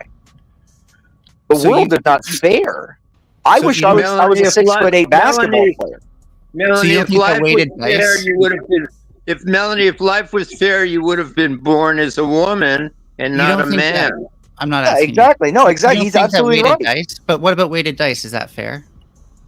If the world is weighted, like for example, if a guy, what if I I'm, the world is weighted, the People universe generally is agree. weighted. People No, generally they agree that don't. weighted dice is cheating, right? No, they don't. Yes, they The do. Pareto distribution, mathematics itself Stop shows. using buzzwords. What is the buzzword? That a mathematical law? You might personally not think that weighted dice are. No, is cheating, the but Pareto is the pretty Pareto sure if I distribution? polled most people, and you I asked don't them if they care wanted about to do a most dice people game what they think. with I weighted care about dice, what is. If I polled I most care people and about what asked- is, cool, sir. Cool. I'm finishing. If you cared about polled what most is, you people would and realize asked you're a them if they man wanted trapped to use in a weighted woman's dice body. All right, in a everybody gambling shut up game, for a they'd minute. say no. Down one coming in with the $4.99. Okay, what's up, y'all? Not everything is about people's selves. If we can move, we can control our environment. Free will is not an empirical concept. And Joe Cool coming in with a cup of coffee for the $4.99. Coffee. Thank you, Joe Cool. It's a cup of Joe. So I'm curious, if humans don't care about fairness, why is like ethics like an entire school of thought? Things in the school of ethics does not say fairness is a pillar of ethics. Exactly. Fairness is not a fairness. No, it is not. Yes, it does. Ethic, no, it doesn't. Okay. For example, procedural due process. What they would call it ethical due process. It doesn't need to be fair. It just needs to mean the process was correctly followed by what the process is. Why does someone need to be considered innocent before proven guilty? That's only in one system throughout the world, sir. Actually, that's here in Canada too. It's in multiple criminal justice systems. Okay. Well, Canada. It is in common law. It is in the common law You just said jurisprudence. something else entirely. But No, that's I fine. said one form of law, common law. Even though it's honored in the criminal justice system and What is our system called? It is a common law system. From the English, that's pretty significant then, isn't it? From 1066 down, okay, when common law and jurisprudence became what we followed from the Saxon takeover of England. I Okay. think we can see so many different like sports. No, sir. The entire continent of Europe, you are guilty until proven innocent. Do you want trans You women are to guilty compete? until proven innocent. The Do you want- Napoleonic Code. Well, The I'm moving on. Napoleonic Code is moving based on, that you're you are. blabbering.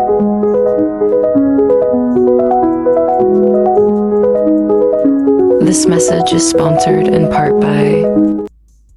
So this person would be curious, fine with trans what was- women what competing in motivated women's this? sports because Yeah, there's sure. no unfairness. Yeah, sure. That Neve? Sure. I have no problem. I have no problem Why are you having dudes beat. yelling? Why are you yelling? Because I'm tired of him talking over me. Oh, I'm All right, gonna wait, leave hold your on, What hold on. motivated this down. line of questioning? Like, what is No. your overall point Because here, it if not doesn't to just matter. Again, demonstrate let me some sort answer of the question. First, ethical yes, I have superiority? no problem dudes beating the crap out of chicks in sports, unless chicks want to side with that kind of egalitarianism. Let them fall by their own mentality. That's fine with me. I have Mel, no problem. I have a question for Mel. So I Mel, guess what I'm was it- asking you is to tie what you're saying into the like make it relevant for why we're sitting on this panel right now. Like, what the Mel, fuck are you was it talking about? fair that Yeah, you? humans Mel, just was don't it care. fair that The you were argument Can I born? answer? what I was Holy- trying to Jesus say is that Carrie. what I was trying to say is that a form of governance in modern day where rights and the idea of privileges in society by abstract concepts makes it so society can no longer function when it's this large. My point was that we're just not either seeking pleasure or avoiding pain. We also care about things like That fairness is the and cooperation. chemical. That is the Speaking of chemical. pleasure, Don Juan coming in with $1.99. Egalitarianism is a revolt against nature by Carrie. Mel, is it That's fair a, that that's you were a born? 2-minute absolutely timeout is for right. you. 2-minute timeout for you, Carrie. 2 minutes. It is egalitarianism and being fair. Like? I guarantee you, the person that was on here thinks they believe in evolution. Evolution, Me? nothing in Yeah. evolution is fairness. Well, no, there is some. Yeah, No, there's not. there's It there's is not. survival There's of the just fittest. not It's a like primal mechanism. there's just no morals, no morals Exactly. to it. It is survival of the fittest. There's no intent. So the key thing is that we The can't intent actually is pure attribute survival. fairness The to intent nature. is survival. We can attribute fairness to humans because humans are able to make complex decisions. But fairness is an abstract concept that was developed through moral structures. So you've heard stories about like armies that endure pain together so that way not one of them have to like suffer as a whole, right? Do you think sacrifice is avoiding pain necessarily? Because it's not, Why right? did they do that? Why did they do that? So that way all of them wouldn't have to feel, all of them would have to, all of them would have better odds, to be honest. Thank you. Sarah, you have a super chat. Oh, thank you.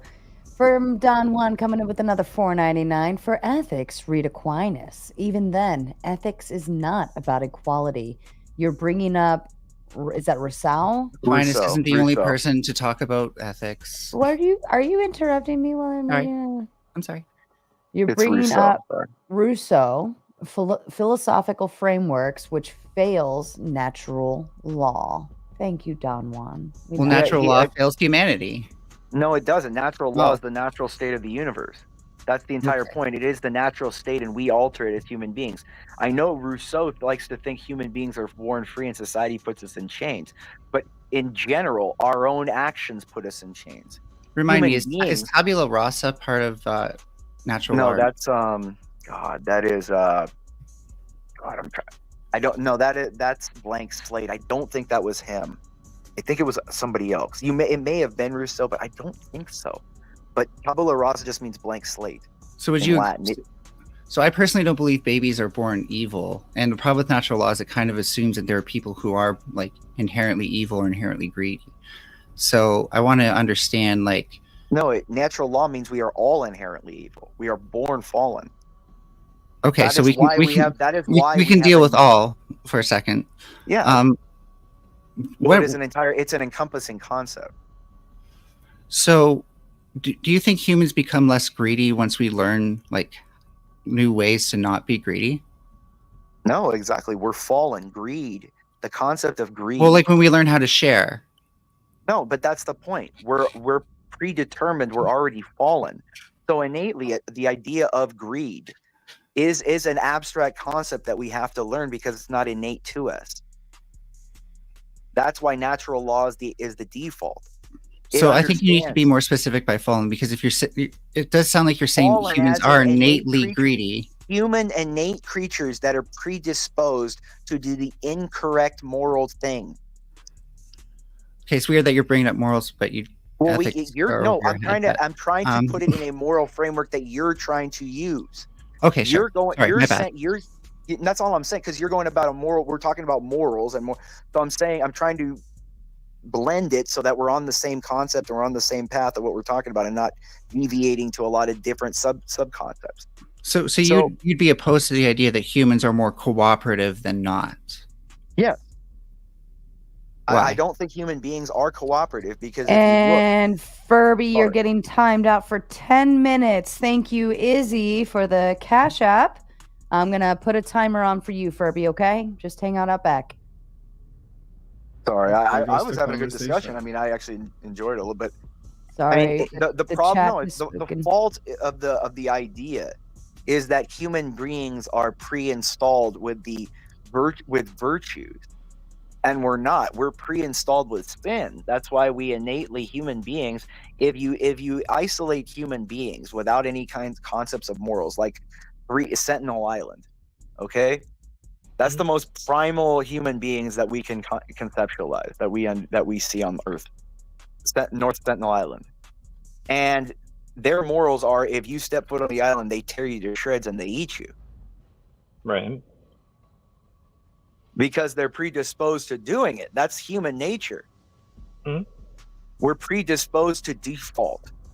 I think our default is survival, right? So whatever that means is, Exactly. I think that's the fundamental underlying concept is, if you put humans in a vacuum, they would do what is necessary to survive outside of other influences. I think that's a human trait. Was it Locke that had that? Don Juan has a couple. Yeah, of it was super John chats. Locke. Was it Locke? It was John Locke. That was Tabula Rasa. I had to think about it for a little bit. Yeah, but I thought anyway, it was someone else too. Okay. And yeah, Don Juan comes but in it with dates back to $1.99. Natural fails. LOL. You have rights, right? LOL. And then he comes in again. Blank slate came from Locke. Furby lacks history. Thank you, Don Juan. You're always. See, I thought here it to came correct from like us. I thought it came Yeah. from a later philosopher, but it's my bad. So I mean, it's been a I know long they time. they credit it to Locke, and then they trace it back to Aristotle and Socrates, and all those old famous people, those smart people in antiquity, I guess. Yeah, But, no, yeah. I just, to me, the problem with his or her, I don't know how it wants to be. I Sure. don't care. That's not my. I don't care. The problem with the Furby wants to be is trying to establish that default human beings, if you left them alone, they would do the moral imperative, but they never do. That's never been the case, that people do the moral imperative. Like unless they are instilled with morals, human beings almost never do them. Now, people may do a nice thing, a kind thing here or there, but that is not doing the moral imperative. Yeah, I think the closest thing that maybe resonates with that is if the person believes that person to be also part of their quote unquote tribe, then they would be slightly more likely to try to help them survive in some regard.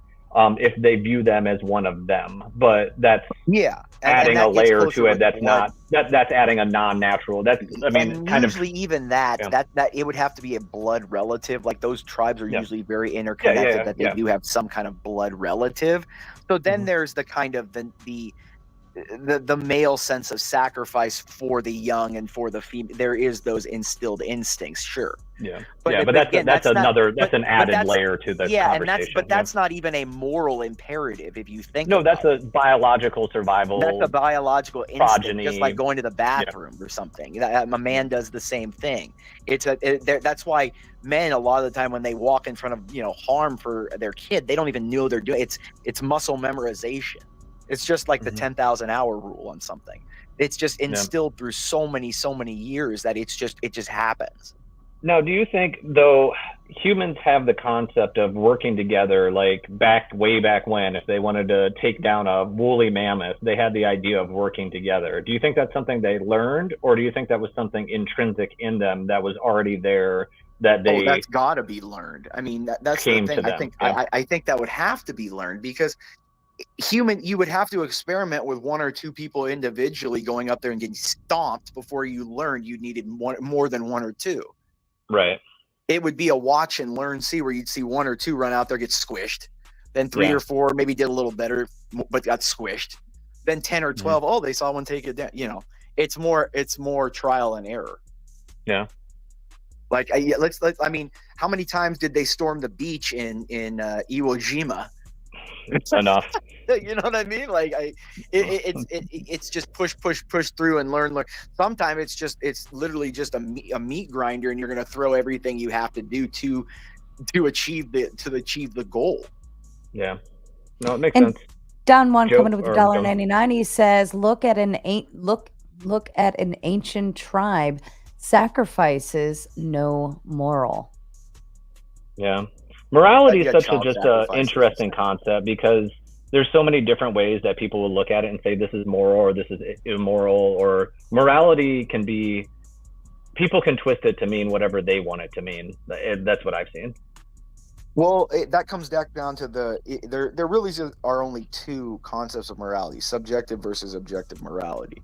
You either have an objective morality that is instilled by an abstract concept beyond a human mind, or you have something that is created through human predispositions and human desires, which is subjective morality, which changes to each person to each minute.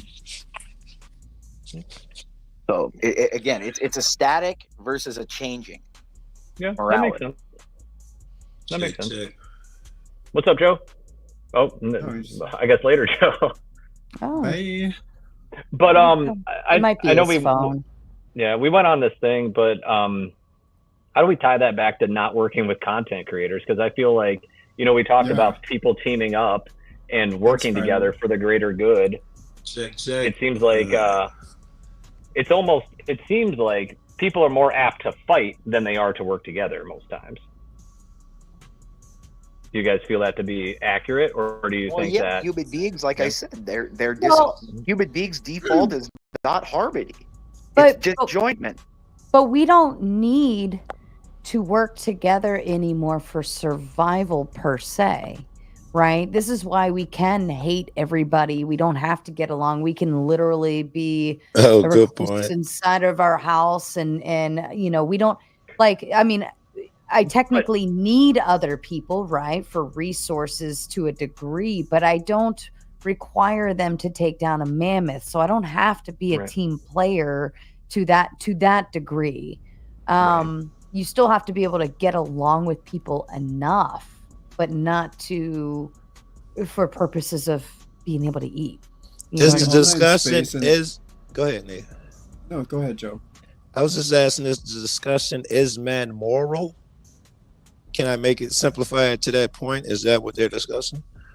Well, to be frank, I don't really know what we're discussing. I know we've kind of bounced a few different ways. Okay. Well, I thought the topic was back to like to... YouTubers.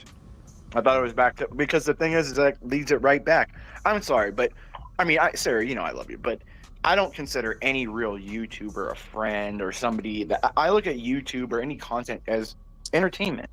The problem is that people have become so autistic, I would say, that they don't have actual, you know, people in their real life that they love and care about and that you can do things with, and that the internet has become somehow a substitute friends, substitute family for a lot of people. I'm not saying that's their fault necessarily. I'm saying it's a result of the society we live in. Like for me, and you're considering that a negative. The friends on the internet sound like you're saying they're negative, and the real life friends are positive. I'm undecided. Personally, to someone like me, yeah, I would consider that a negative. Like if I didn't have, you know, my boys or my family or, you know, people that I've known a long time that I could go do that, I would be insane. But a lot of people, I think the internet can be a positive place to let people have, you know, blow off steam or to have some kind of, positive discussions and things like that. So can it be a place to build friends and meet people, kind of like real life or over letters? Yeah, I don't necessarily know, but the problem is when people invest into YouTube creators to create celebrity, and in general, I don't like hero worship. I've never. Well, that just don't apply to YouTube, right? That applies across the board. I've never liked that. No, in general, and I think it's it's a flaw with our society is that we have hero worship toward people we don't need to have hero worship. We're in agreement there, bro. We are absolutely in agreement that's there. where I'm at. I don't necessarily think it's just a YouTuber thing. I think it's actors and actresses who play pretend, like what I did when I was 5 years old, and people look at them to like some important things. They play pretend. That's literally what they do. Okay, but everyone looks at them like some kind of cultural icons. You know, again, that's not exclusive to YouTube, right? That was way before YouTube and the internet. We had the problem of idolizing and pedestalizing everyone. We'll develop a persona anywhere that it's like needed, right? Like you'll have a work persona. You have one that you employ when you're sitting next to your grandma. So I think Sara would agree with that. Yeah, you know, like personas are very. I think personas are very important to be able to get through life. Because not everybody's going to accept. I'll say it this way: I wouldn't want to present myself in one way, like my work, right? I wouldn't present myself. I wouldn't show up in pajamas and be like call my boss dude or bro. Or I wouldn't present myself that way. I would present myself the way I want to be received for a professional position, right? Like if I want to be received and respected professionally, I need to present that way. In YouTube, we still have a way that we present because we want to be received not only by other panelists, but by the viewers, right? So we want to be received. Some people want to be received as a total jackass. Some people want to be received as soft and sweet. Some people want to be received as like the king of the hill. You know, there's all sorts of different personas, but would that person still interact with their mother that way? Would they still interact with their friends, like their in real life friends that way? I don't think so, because you don't need to be received that way. Does anyone disagree with Sara or think it's inherently wrong to have all different personas? Anybody disagree with what she said? No, it's just I think we all do I think you're what you. I mean, at least what I am is mine. It's not a persona that I change, but it's just the volume. Like if I'm at a default status of myself, like if I'm hanging with my my best friends, my family, brothers, sisters, whatever, I'm gonna be at like my default 50%. If I'm at work, I'm probably at like 30 to 40% because you've got to watch how you talk to other people and their feelings and things like that. You're dating a chick, you're probably at 10% because you don't want to talk at all. You don't want to ruin the chances. But then sometimes if you're in an art or if you're online, you're probably at like 70, 80% because you're expressing things that you probably want to say to a lot of people but don't necessarily have the chance to, or don't have the arena to do it. But I don't think it doesn't necessarily means you're a different person. At least that's how it is for me. Like, would I talk the same way as I do here at work? Probably not curse the same, but I mean I'm pretty strong and vocal with my language. I use the same type of language, the same linguistics most of the time. But am I as emphatic about it? You're not as bombastic or emphatic on things. But are you saying that? So you're saying that you don't necessarily employ personas, but you're obfuscating different portions of yourself. Depending not on obfuscating. I think you're changing. Obfuscation isn't the word. You're changing not the aggression, but the imposition of your personality into different extremes. But you're saying like I'm at work, I'm only 30% imperious right now. Well, no, not 30%, but 30% is imposing. Like I'm not going to go out of my way to include myself onto other people. If I'm sitting there at my house with a brother and I'm sitting there drinking a beer and he says something on the TV, I'm gonna go, what the fuck are you saying? Shut up. But if I'm at work, I'm gonna hear something, I'm going, nah, you probably shouldn't do that. I wouldn't recommend it. It's not necessarily obfuscating the meaning, but it's turning down your imposition on how you're trying to manipulate the situation. Remember, I mean, Machiavelli talked about to be a prince, you have to be both a lion and a fox. You have to be able to turn the volume of your imposition of your personality and your will. Like, Beetle Babe wants to know who would you be 100% with?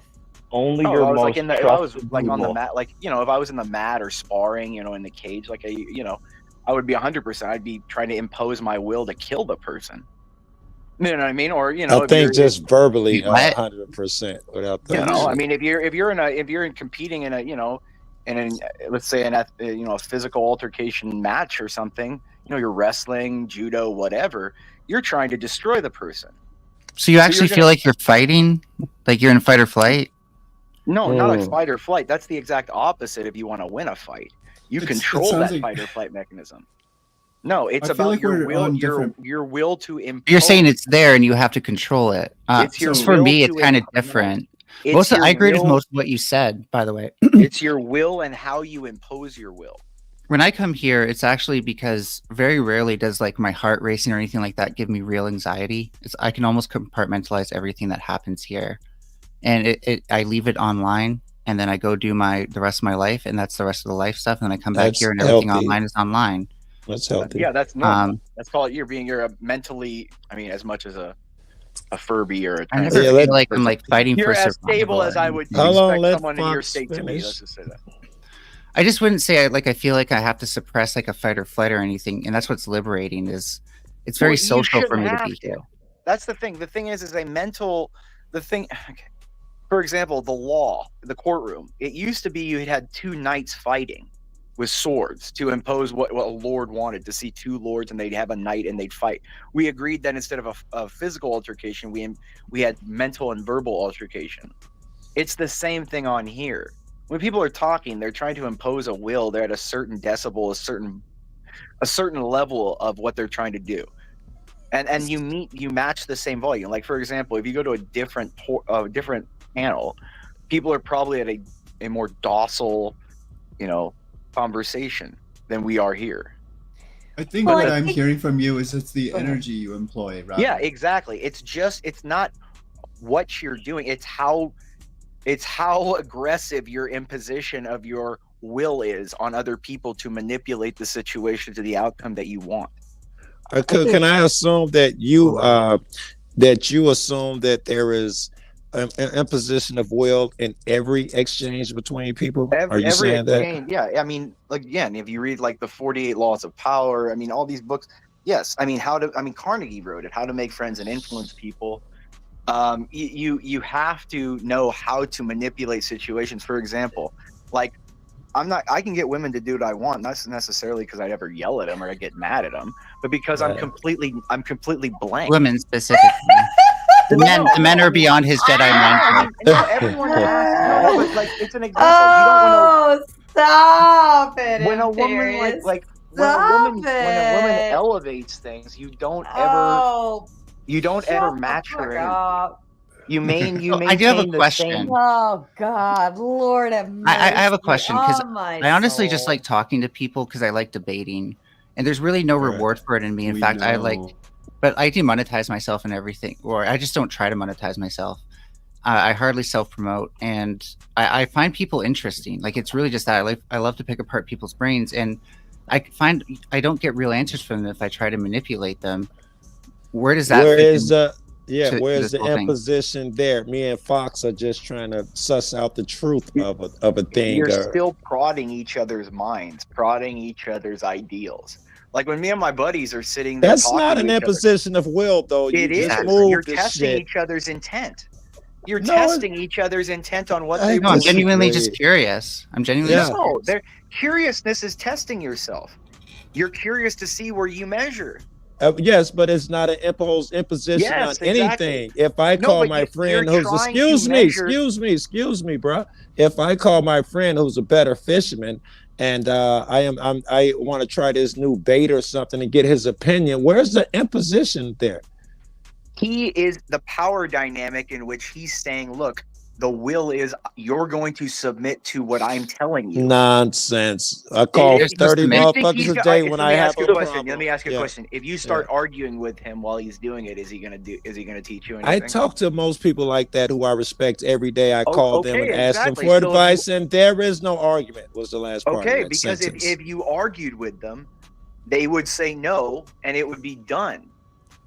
Yeah, but there was no imposition when I called my friend and me and imposition is Neve that you have to discussed. back God, down if to I could him finish a leaving. fucking sentence, bruh. Because I know what you're saying. The dynamic Well, is I simple don't to understand. I don't care that you're psychic. I'd like the respect to finish my fucking thoughts, bruh. Go smoke the joint or the blunt and then go finish your thoughts when you're calm, okay? But wait, before you go, you said you were talking to your friend. Your friend was a fisherman, and you were asking him about bait, right? Yeah. Does that mean he's a masturbator, or? You got Joe laughing.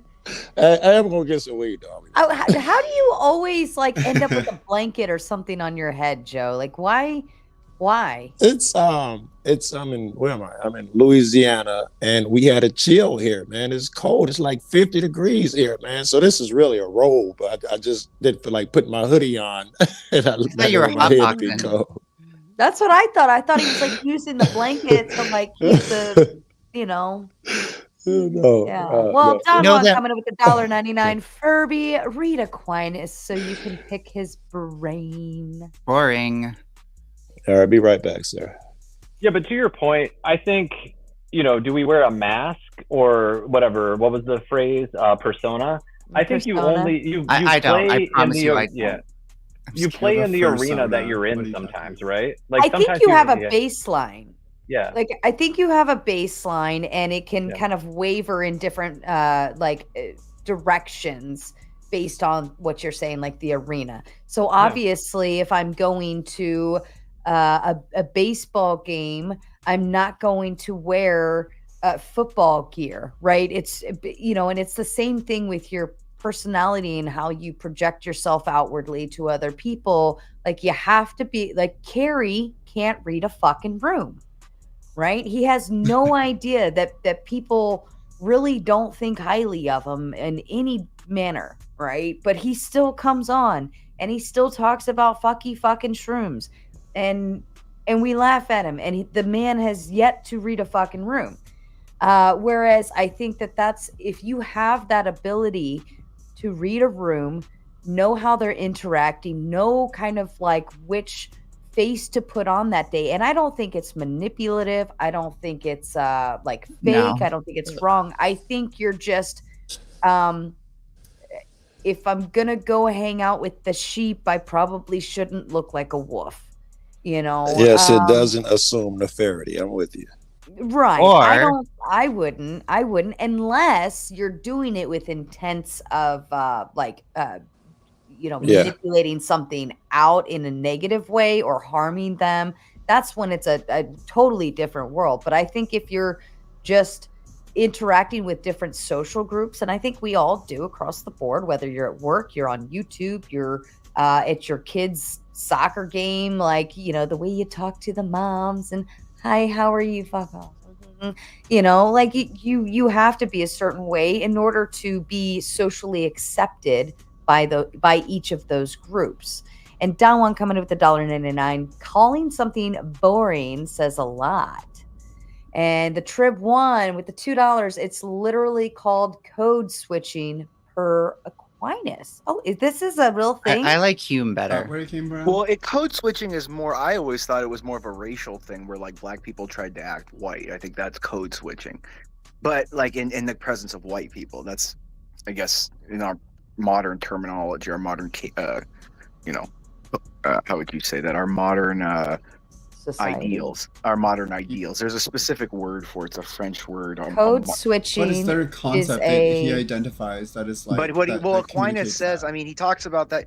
Yeah, I don't know if it's Aquinas specific. There's a lot of people that are, but in a societal norms, you have to be able to alter how you're perceived in different situations, or you can't survive. I mean, here it is. Code switching is a linguistic and sociological phenomenon where a person changes the way they speak or present themselves to fit in with a particular social context. That's anywhere from I guess I was clothes, thinking of the modern way you pretense, talk, your dialect. But it's more than that too. Mhm. It's that you have to change your mentality as well. Mhm. Like, it's not just outward. It's you. Like, if I'm at a different, like, if I'm going to a meeting with, other attorneys, or if I'm going into meetings with people that I have to deal with, I have my mind is in a completely different framework than if I was dealing with, my mom or dad. That would go from panel to panel, right? If you're at a low IQ panel, or if you're at a high IQ panel.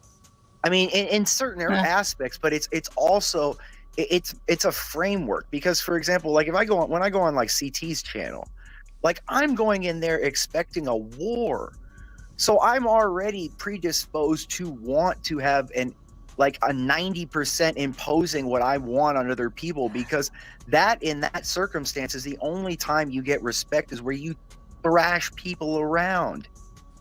Well, but you make it seem like that is the way always. I'm still saying that, there are normal people, and you can have a normal conversation with a person without them trying to dominate you. I think you're saying someone must dominate. Every conversation is still a back and forth parry. I don't think you should utilize the concept of code switching for purposes of like overpowering or taking over, or being in charge of a situation, like in order to alpha. Sometimes it's actually smarter to be the quiet person in the room, especially if you don't necessarily fit in and you need to observe the room, read the fucking room. The Bible tells you always take a seat in the back and let the people put you up front. That's what the Bible says. Be quiet and pay attention first. You ain't got to go and dominate and run shit. Yeah, I honestly, I don't think that there are times and circumstances where taking charge and leadership and kind of being the voice of the room is important. For instance, if you are in charge of a room full of 7-year-olds, you need to be well established and dominant in terms of your position. But you don't have to yell necessarily to do it. There are also other instances where with adults where it's like kind of a chaotic group of people and they're not sure what to do, where to go. And you do have to establish a sense of like, I'm going to lead you, follow me. But I think it's more than that, though. It's not the concept that there's a leader. It's that human beings, because no people think exactly the same, you're always going to come to disagreement. Every conversation is a parry. It is a parry of ideas between two or more individuals. Doesn't make it negative or nefarious. Can it be cooperative? I didn't impose negativity or nefarious. May I ask something? I don't think imposing will is necessarily negative or nefarious. Okay. Can it be cooperative ever? I think people can be cooperative, sure. Without the imposition of will. Yeah, I think if it's in their self-interest, people can be definitely cooperative for sure. So do you feel like women code switch Joe, let me ask you this: men? like every friendship, Joe. Oh yeah, this is actually really great. Shut up for a second, Impairs. I think that's actually a really great question, especially between genders. Like, how do women code switch accordingly? And one big piece, I would say, is when we're in fear of somebody. Or walking down the street, or it's the end of the night, you're leaving the bar, or things like that, or like a man becomes kind of like asking you if you have $1 or whatever, and we tend to be a little we become a little bit more reserved, and you could see us, you can literally watch a woman just kind of shrink down, and you physically can see her do it, but also we become more compliant in a lot of ways for safety purposes, or we're careful how we use our words with certain men, or how we interact with them, because we already know what they're capable of, or we have a sense of fear, or so on and so forth. Whereas, other men that we're incredibly comfortable with, we can actually talk freely, be freely. We're much more you can physically see it, and so those two different sides of things will come out on how you interact outside of that. Let's see where you're going. Cultural norms and language style. Sorry, John. No, I'd see where Sarah's going. I kind of liken it to if you're with a person who has a lot of anxiety or doesn't communicate well. I lower my energy and you try to be gentle with them to guide them in a certain place. You're doing the opposite of the I gotta overpower this guy. I'm gonna lessen my presence and stuff so I don't, trigger this person to make them nervous. Is it the same behavior though? Like for me to like switch up the way I talk and the way I act when I'm in, like, say a room full of different races, but then a room dominated by different genders. Like, am I actually adopting the same, you know what I'm saying, the cultural norms, the social norms? I think the female method of what they do to adapt, women, how they adapt, that's their actual advantage. That's the entire difference here. Women, the difference is that when women do that, that is a learned trait that women predominantly have. Men do not understand cultural and social dynamics like women do. By the time a girl is 13, 14 years old, a girl can manipulate and go into all different kinds of environments, circumstances, and adapt easily and blend into the crowd because that's what women need to do. You don't think men do that? If you come into my neighborhood, won't you be a much calmer guy? You're gonna lower that energy. You're not gonna do the tough shit in my neighborhood. Because men in general are disagreeable. Yeah, but you're gonna hold that shit back the way Sara does at night when she's leaving the bar. If that was true, you wouldn't see all the fights, all the shootings, all the problems that you would, because men generally do not agree, and men generally is a battle of wills between men. You know, like fights happen between agreeable people too. Very rarely. No, more commonly. No, disagreeable people get in fights. Because it's really society that tells men that you have to like reinforce your gender by being aggressive. That makes them it's biological instinct. Yeah. Well, Don Juan comes in with the $1.99. This is not about Aquinas. LOL. The Trib one. What the fuck? They've been having their chat war over there. I've been seeing that. It's been interesting.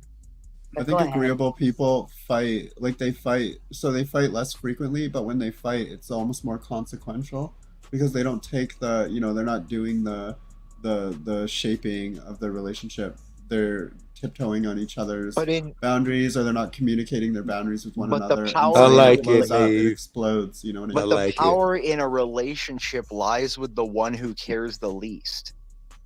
I'm gonna go grab a cup. I apologize. I'm just gonna go grab a cup of coffee. Neve's in charge. Everybody listen to Neve, or I'll come back and spank you all.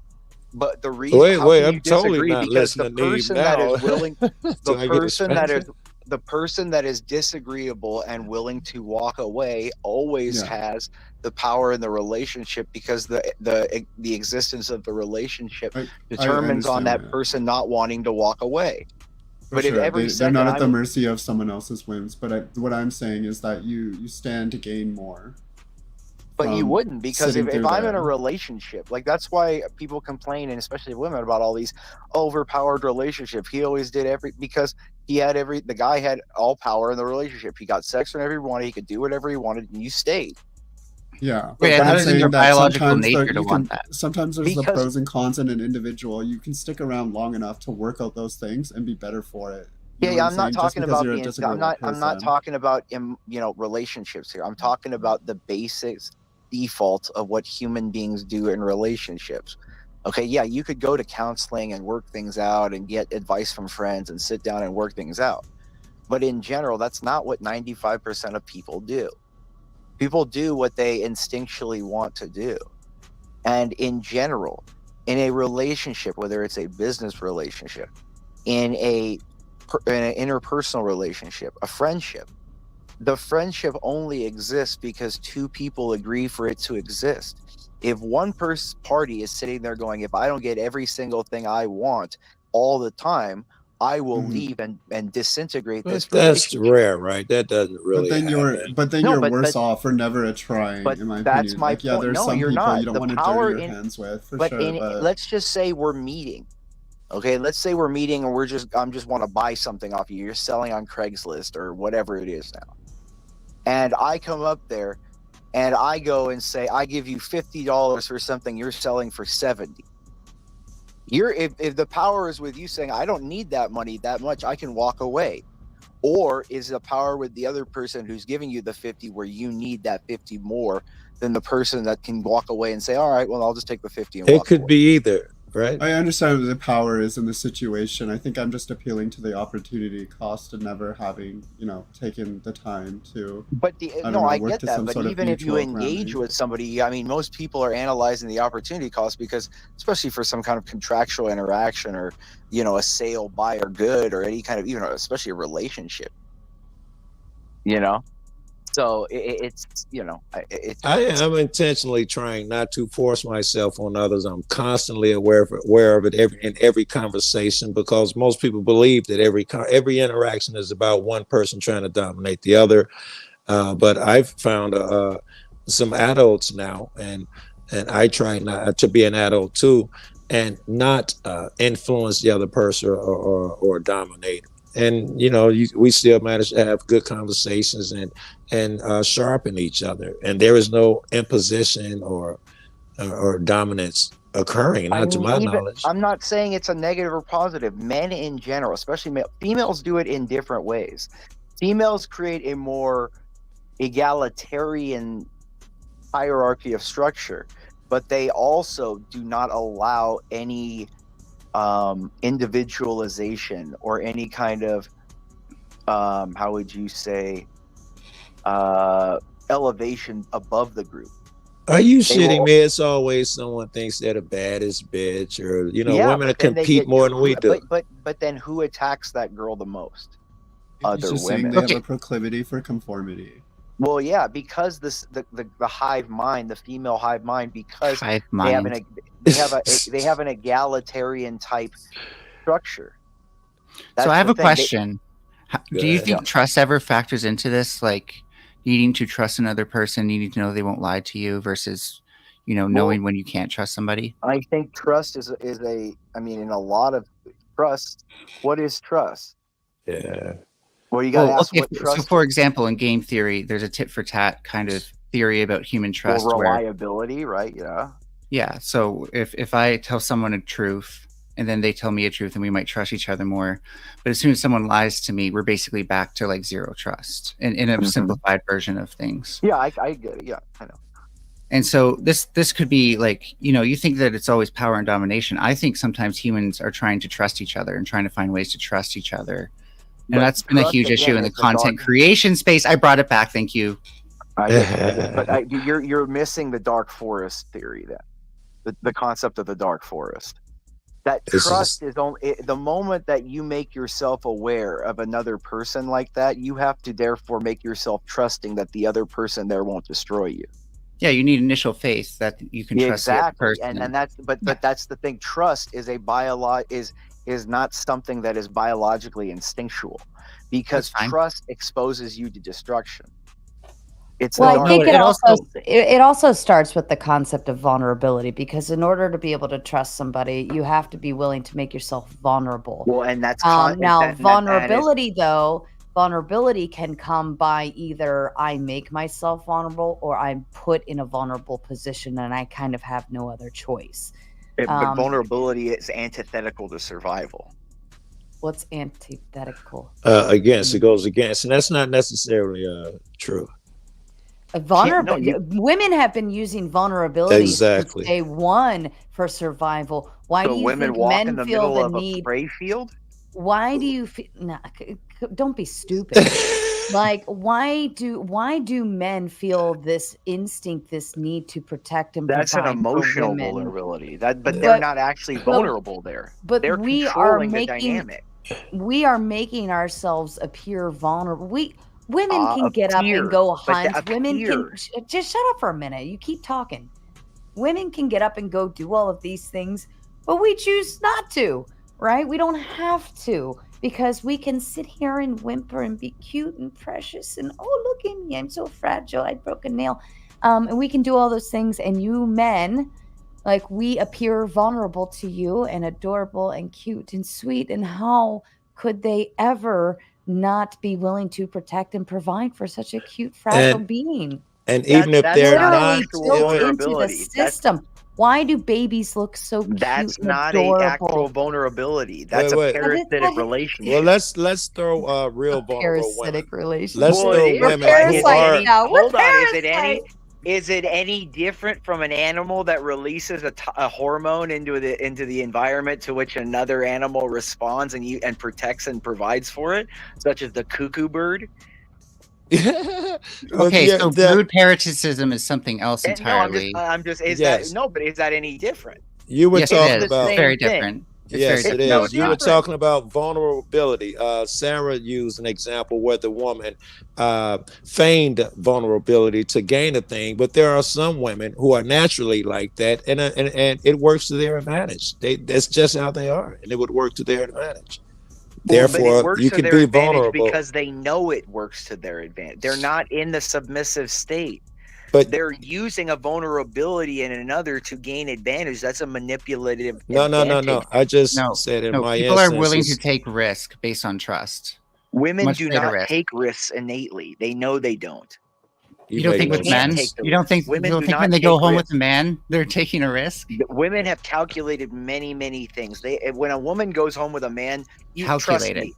Trust me. They Sarah, have can I see your analyzed the positive, calculations on negative. going home with a man, please? Women, look at I know I want enough the women report to on my know desk by that tomorrow. a woman can size a man up and see if they will sleep with a man in the first minute that they meet them. If they cannot see No, themselves because sleeping the with that minute man, he opens his mouth and starts That's my point. talking, That's it my like point. destroys everything. That's my point. Within the first we minute. can also look at a man and say douchebag. Okay, we don't even have to hear him first talk. minute. He could even be like. Stop it. He could even be. You're presenting What I'm this saying is you're old saying it's argument this that like women are crazy like these- calculation, right? No, but it's not. That's my point. Guys, one at a time. No, that's my point. It's not a crazy. They have made the calculation in their minds that it is worth, that man is attractive or can and potentially provide enough that they will take the risk to go home with that man. So just to be clear, it's not instinctual. It's not is that she's just a instinctual. horny. It bitch is and wants to- instinctual. But a woman Wait. is not just horny for then everything. the whole They premise go, I'm is going to not stand innate outside of in a a woman to dumpster. trust. Take me, first man that walks by. Yeah, we're not talking about the crazy shit. I think what you said was that it's not in a woman to trust. I think you've come a 180 degrees and saying women do trust now. No, what are you talking about? I have said I that don't women know. do not innately trust. They trust their own instincts and their hormones.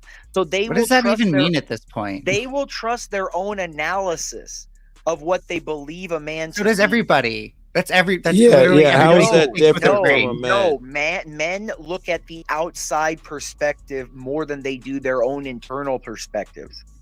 Wait, That's would why you- men are about statistics and analyzing would you larger include in macro an out- perspectives. What would you include Who's in more an driven by external social perspective? norms? Women are more Yeah. driven by social norms. So wouldn't they be more inclined to like look for external factors and No, to influence no, their they look decision-making? no, they look toward their own instincts. Why do you think women stay with men that beat the crap out of them and don't Remember, they have a don't hive buy mind. it? Yes. Yes, exactly. So they don't allow one to elevate beyond what they all do. So Sounds that's like why you're that's why a contradicting girl. Yeah. That is You want why to a know girl- what studies really revealed about it? This happens across genders. By the way, it's called the plate licking theory. And what it means is if you're in a restaurant and everyone else is licking their plate at the end, but you're not, you're going to feel weird. Even though we all know right now speaking, it's weird to lick your plate when you finish your meal, right? But if everyone else Why do you around you like was that doing it, shit? you would feel like, what the fuck's wrong with me, right? seen It doesn't matter what studies. gender you are. Everybody looks around them for external factors to gauge what is socially appropriate. Agreed. Well, I see no distinction between women Exactly, and and men. the different and women have a social dynamic to where they all are at the same level. They don't allow any one woman to go above the others. Never.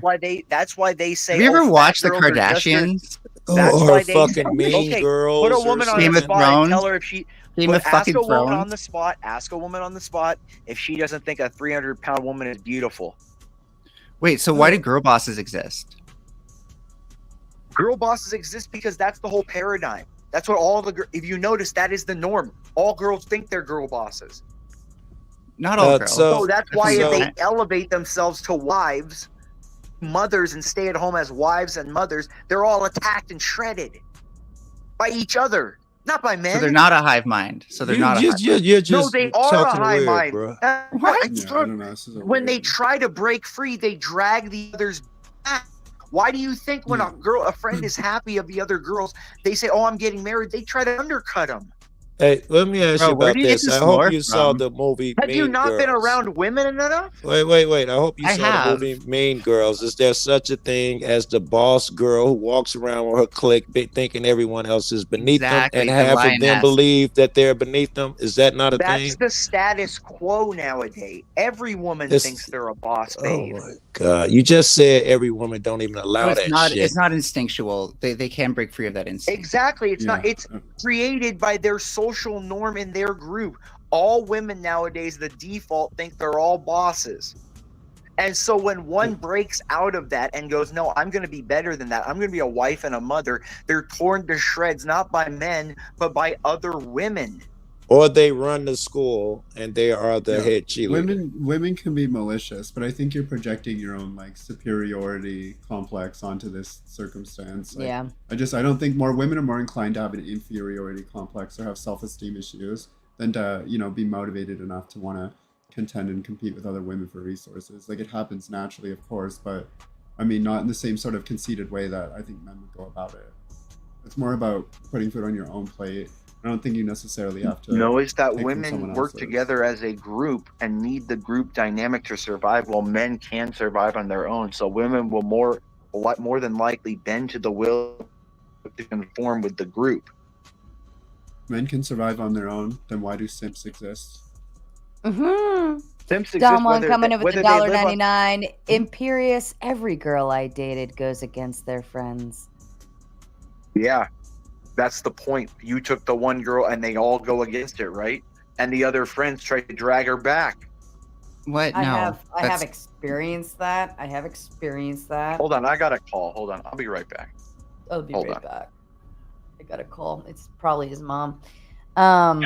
Can I actually talk about content creation? Because I've been dying to make this point Go and never got for a it. chance. Please change. Please, it. let's He's go. gone. Let's It go. worked out for I you have a- last time, so I have a problem with like the drama content stuff because I think it sows a lot of mistrust, and that makes it hard for us to work with each other like in a trusting way. So, for me personally, I don't do a lot of the drama stuff, and I avoid people who are like knee deep in that because I personally can't trust them. I feel like, I'm going to say one wrong thing to them, then a bridge is going to be burnt, and they're going to pick sides, and then it's game over from there. And If they attack everyone else, your turn is just waiting around Yeah, the corner. I So it's agree. logical. Go I ahead. agree with that. Well, I think we could have a lot more trust in this space just by like doing real debates again and stuff like that. Sarah, I think you really are doing that at the end of the day. What, debates? Yeah, like actually just having real debates again, because everything's gone off the wayside with that. Is in my Sara opinion. doing what the guy, I don't know his name, who just left is saying? Because Sarah's trying to do her thing, and a lot of women in particular Am I a are. boss, babe? Yes, and women are hating on Sara. Yes, is that a thing? I've learned along the way in life that people are going to try to tear down good things, right? Because the shitty things that they already know are already shitty, right? You can't tear down something that's already shitty, but if you have something good going for you, it's much easier, especially if everything goes shitty for you. It's much easier to bring everybody else down to your level versus try to put yourself up, like push yourself to get up to theirs. I think I understand what you're saying. Yeah, It's like easier lower- to hate on some shit than to achieve it yourself. It's easier to hate on that person. Right, but it's well, and if you find things to hate them for, it makes their accomplishments less valuable to you as Yes, I the understand. person is hating. You're lowering the standard, you're lowering the bar, the expectation, Yes. you're dismissing the success or By the way, this is men and women alike, in my opinion. This is men and women alike are like this. You got haters of both. That 48 laws of power. If you can't have a thing, hate it. It's a real thing. Bring everybody else down to your level. Oh, somebody, we can hear feedback. Robert, that's probably you. Yeah, I think it was Dr. Robert. Keep it yourself. Are you watching TV or something, Dr. Robert? You just got your stream open. Dr. Robert? I think we're good. Yeah, we can hear your speakers. You got me? Yeah, I think we got you now. Yeah. Oh, here. It might be better. I think it's better. Yeah, I think you I think I got it. I think I got it. You're good. Dr. Robert, were you listening and did you have input? Well, I was listening. You know, I mean, relationships between men and women, whatever. You know, what are you going to say? I mean, it is. I don't know, right? I mean, it is. Don't laugh. I mean, it is foundational, right? It is foundational. I mean, shocker, men and women have different biological backgrounds. They have different bodies. They have They have different psychologies. They have different brains. I mean, it is a thing, and you know, it's at the end of the day, it is a beautiful thing. I mean, it's foundational, and you know, I just don't know. I mean, and I just think it's, you know, it's. I mean, Doc, take a second, a breath, gather your thoughts. It's okay.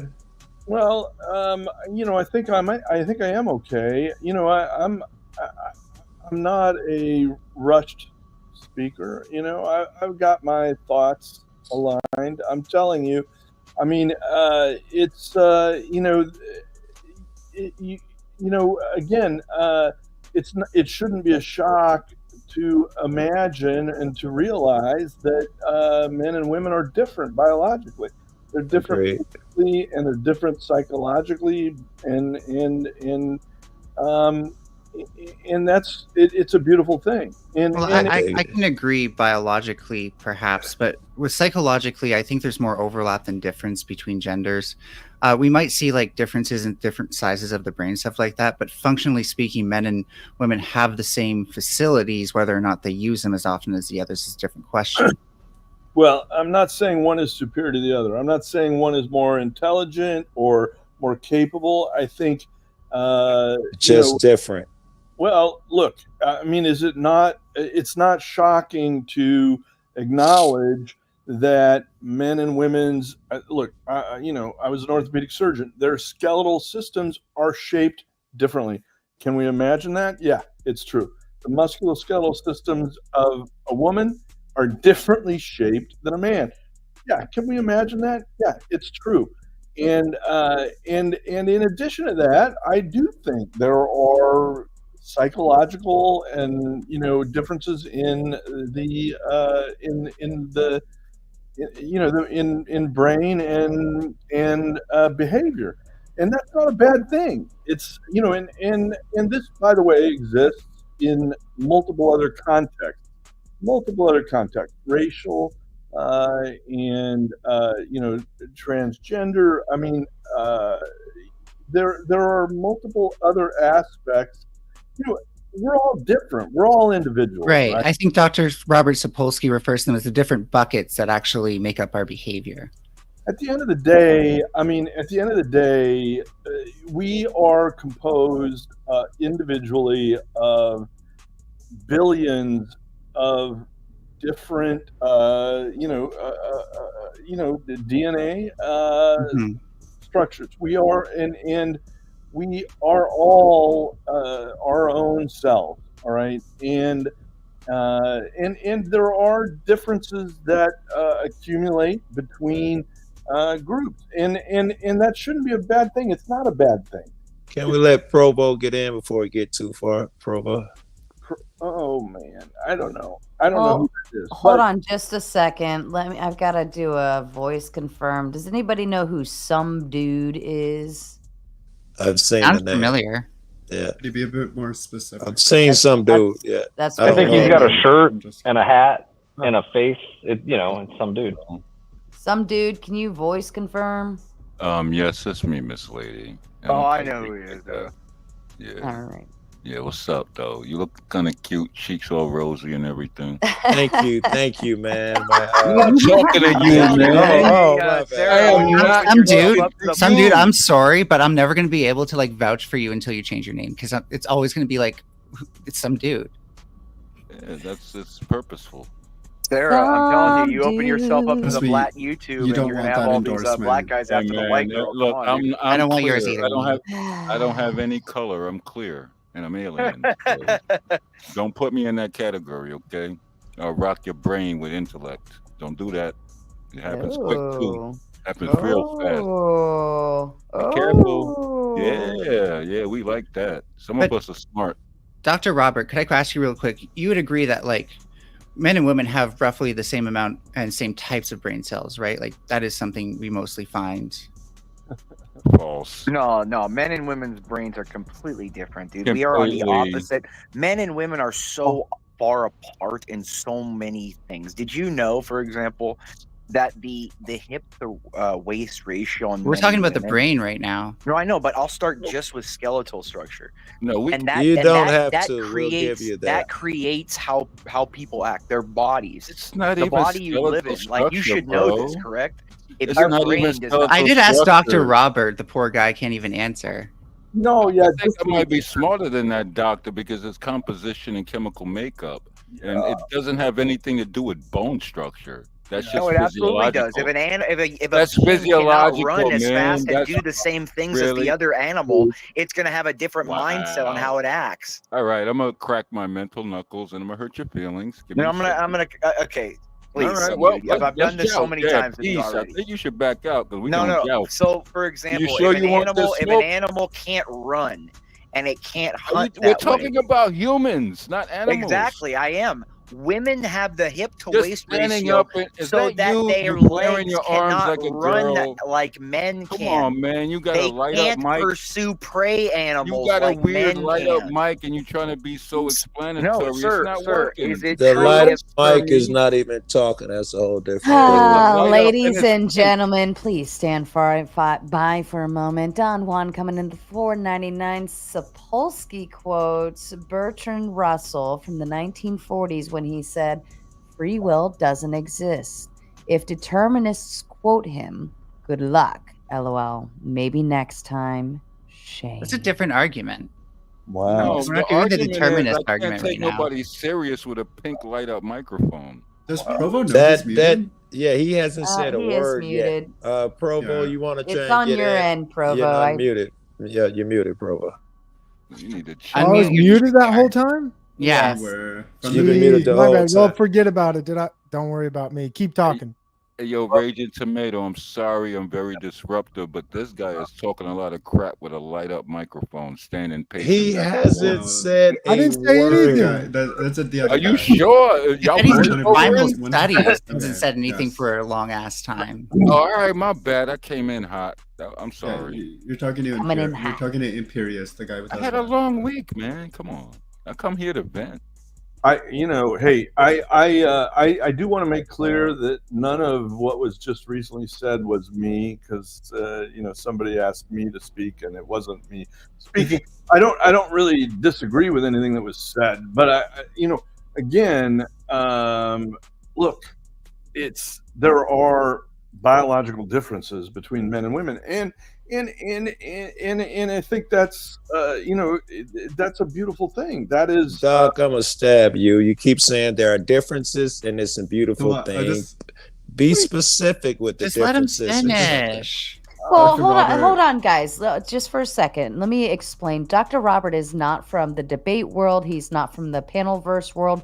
He's from the VC, the Vinyl Collect, and over there they just have casual conversation. So he is not reading the room and changing his persona to match, but that's okay We love Dr. Robert, and this is your time to shine. Dr. Robert, I'm giving you the floor. Everybody else, shut the fuck up. Oh, God bless you, Sarah. So I think mostly God bless you. So, by the way, I was a debater. I was a debater in, in college and high school, and I consider myself a master debater. I was gonna say that, and with a lot of Vaseline and baby oil, no diddy. Joke, it's out there. So I want to say hi to Neve. I see her up there. It's good to see her again. And I don't have a lot to add. I was watching, but I do think it's obvious that there are gender differences physically, and I think there are also gender differences psychologically and socially. And I've observed it in my, with my wife and with other, women. May I ask you something, just real quick? Could they be learned? If I may finish, I mean the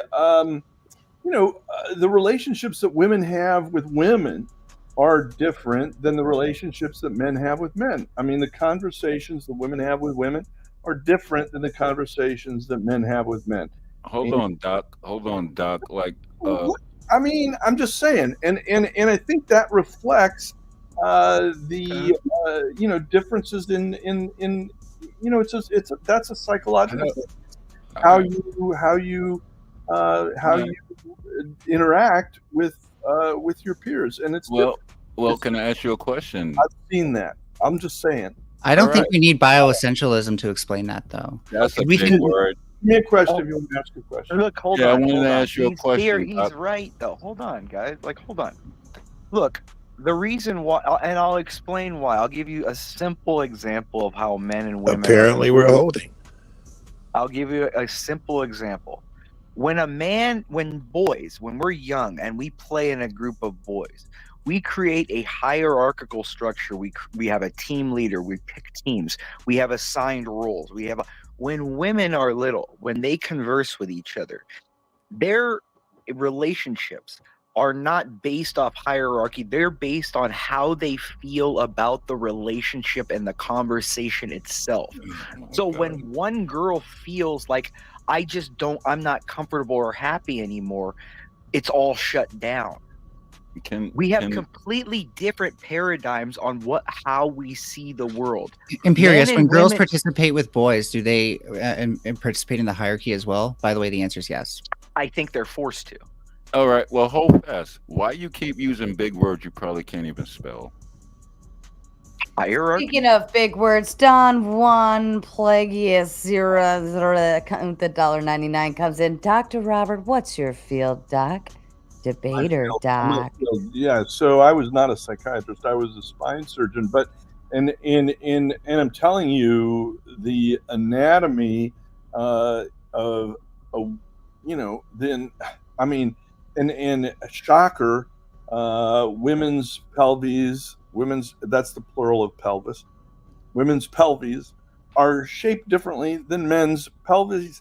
And their spines are shaped differently than men's spines. Sure, I can't stand Sarah. Hey man, that don't even make a little bit of sense. Who knew? Yeah, hopefully you realize though that saying that because bone structure is a certain way, that also reflects psychology. That's the same as phrenology, right? That's a debate. No, but hold on, guys. I would defend him by saying this, Herbie. Hold on. As somebody who believes that their mind must correspond to their body, you would believe then, and you would agree with the doctor, that if a being has a different physical structure and physical reality, its mindset is different than the other one. You can shorten the However, I don't believe the mind is rooted in biological essentialism, and so the configuration of neurons and their biochemistry is not what creates the mind itself, and so therefore the mind does not reflect the biological state. You're All right, running well, let's around talk the about argument. Hold on. No, Let's I talk just- about the I don't agree with rotational you. of the Earth around the gravity that's the moon, about the meteors about to come on, and is that pi over square root, which is 3.1.4? No, 3.14, which is pi. You failed miserably, bro. No, I didn't. trolling? I want to know why this 3.14156. guy is rocking back Is and he forth like trolling? he's about to spit a hot 16 on a rap battle in Well- front of a light up mic. That's pissing me off a little bit. I'm just kidding. Hey, don't be so Is this the first insecure. time you've ever seen I ain't Provo? This is insecure, I'm just literally. looking You at him, sound man. Yo, insecure as fuck. You sweating he insecurities right This now. is what he Yeah, You bro. sweating insecurities right now from an autistic that- kid. Relax. Oh, you look, no disrespect. You're getting brother. cooked real quick, dude. I'm opening the microwave, All right, putting you cool. right in. Minute 45, dude. You done. Go ahead, go Yeah. ahead. Damn. He's very artistic. Get out of here, dude. Let's get back to the trans topic, dude. You cutting it off, making it about me. I don't want Nah, This is that. do trans? That mic is crazy. No, it's all right, dude. You're not entertaining, dude. You're a talking circle. You're just here talking shit, not No, doing you're much. just I boring respect and it, you dude. I don't respect the understand. talking circle, See, dude. this is what It's all right. happens when your IQ This is what too happens, high. dude. Let's get back to the topic, dude. No, Don't your divert. IQ is You're just being too disrespectful high. as fuck, dude. You're being mad Oh, disrespectful. I'm just being fun. Let's get back. That ain't fun. Taking things away. I got just one more thing. Oh yeah, he's got one. Hey, what's up? How you doing? Yeah, what up? We What up? one-on-one. How you doing? How you doing? Look, man, I don't mean What's nothing up, dude? crazy. What am I looking at? I don't A mean talking nothing circle. I'm crazy. looking. You pacing a lot. I'm looking, dog. You told me to look. Where am I looking? This talking Batman You circle. looking like you ran out of Are you pills. Batman? Are Pacing. you a comic Yes, book I'm guy? actually Bruce Wayne. I got money Yeah, like oh, that. you like a white character. That's crazy. No, I'm not white. I know that, but you clear. like Batman. Why you keep pacing? Stay in frame. Because I'm autistic, dude. Let me pace. All right, go ahead. Always unique, totally interesting, sometimes mysterious. Can you read? Is that yes? I can read very You fast. read good? All right, that's me. Is that it? Is that That's me, dog. you sound very articulate and I you ain't. know, why though? But you sound like it. I used to be. But you still sound like yo. Can you stay in frame? You're making me dizzy. Pause. There you go. Just chill.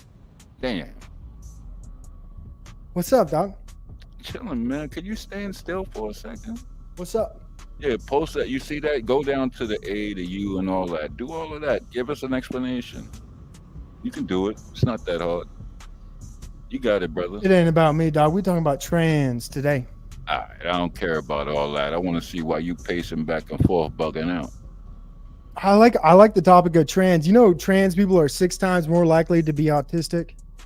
Yeah, but you know what? It's in a day and age where you got to leave them alone because they are contributing to a mental state and a mental I would say a comparison to what's going on, what can be done, and what's happening. So leave them alone. Let everybody. If they want to self-destruct, let them self-destruct. If they're gonna exist, they're gonna survive. See, you stop pacing because now you understand. Oh, there you go again. Sheesh. That's wild. You say that, interesting take, dude. But the problem devolves where like you have parents self-destructing their children. So like, do you think that's right? Like you can just totally make a child maybe potentially infertile for the rest of their life because they think there's something else? Whoa, legend. Hold on. We got a legend here. What up, sir? Salutes.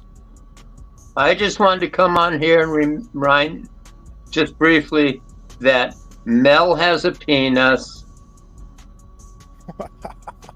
That guy's crazy, dude. But I love him. Yo, man, if that, you know what? You know what'd be real dope that'll help you with that?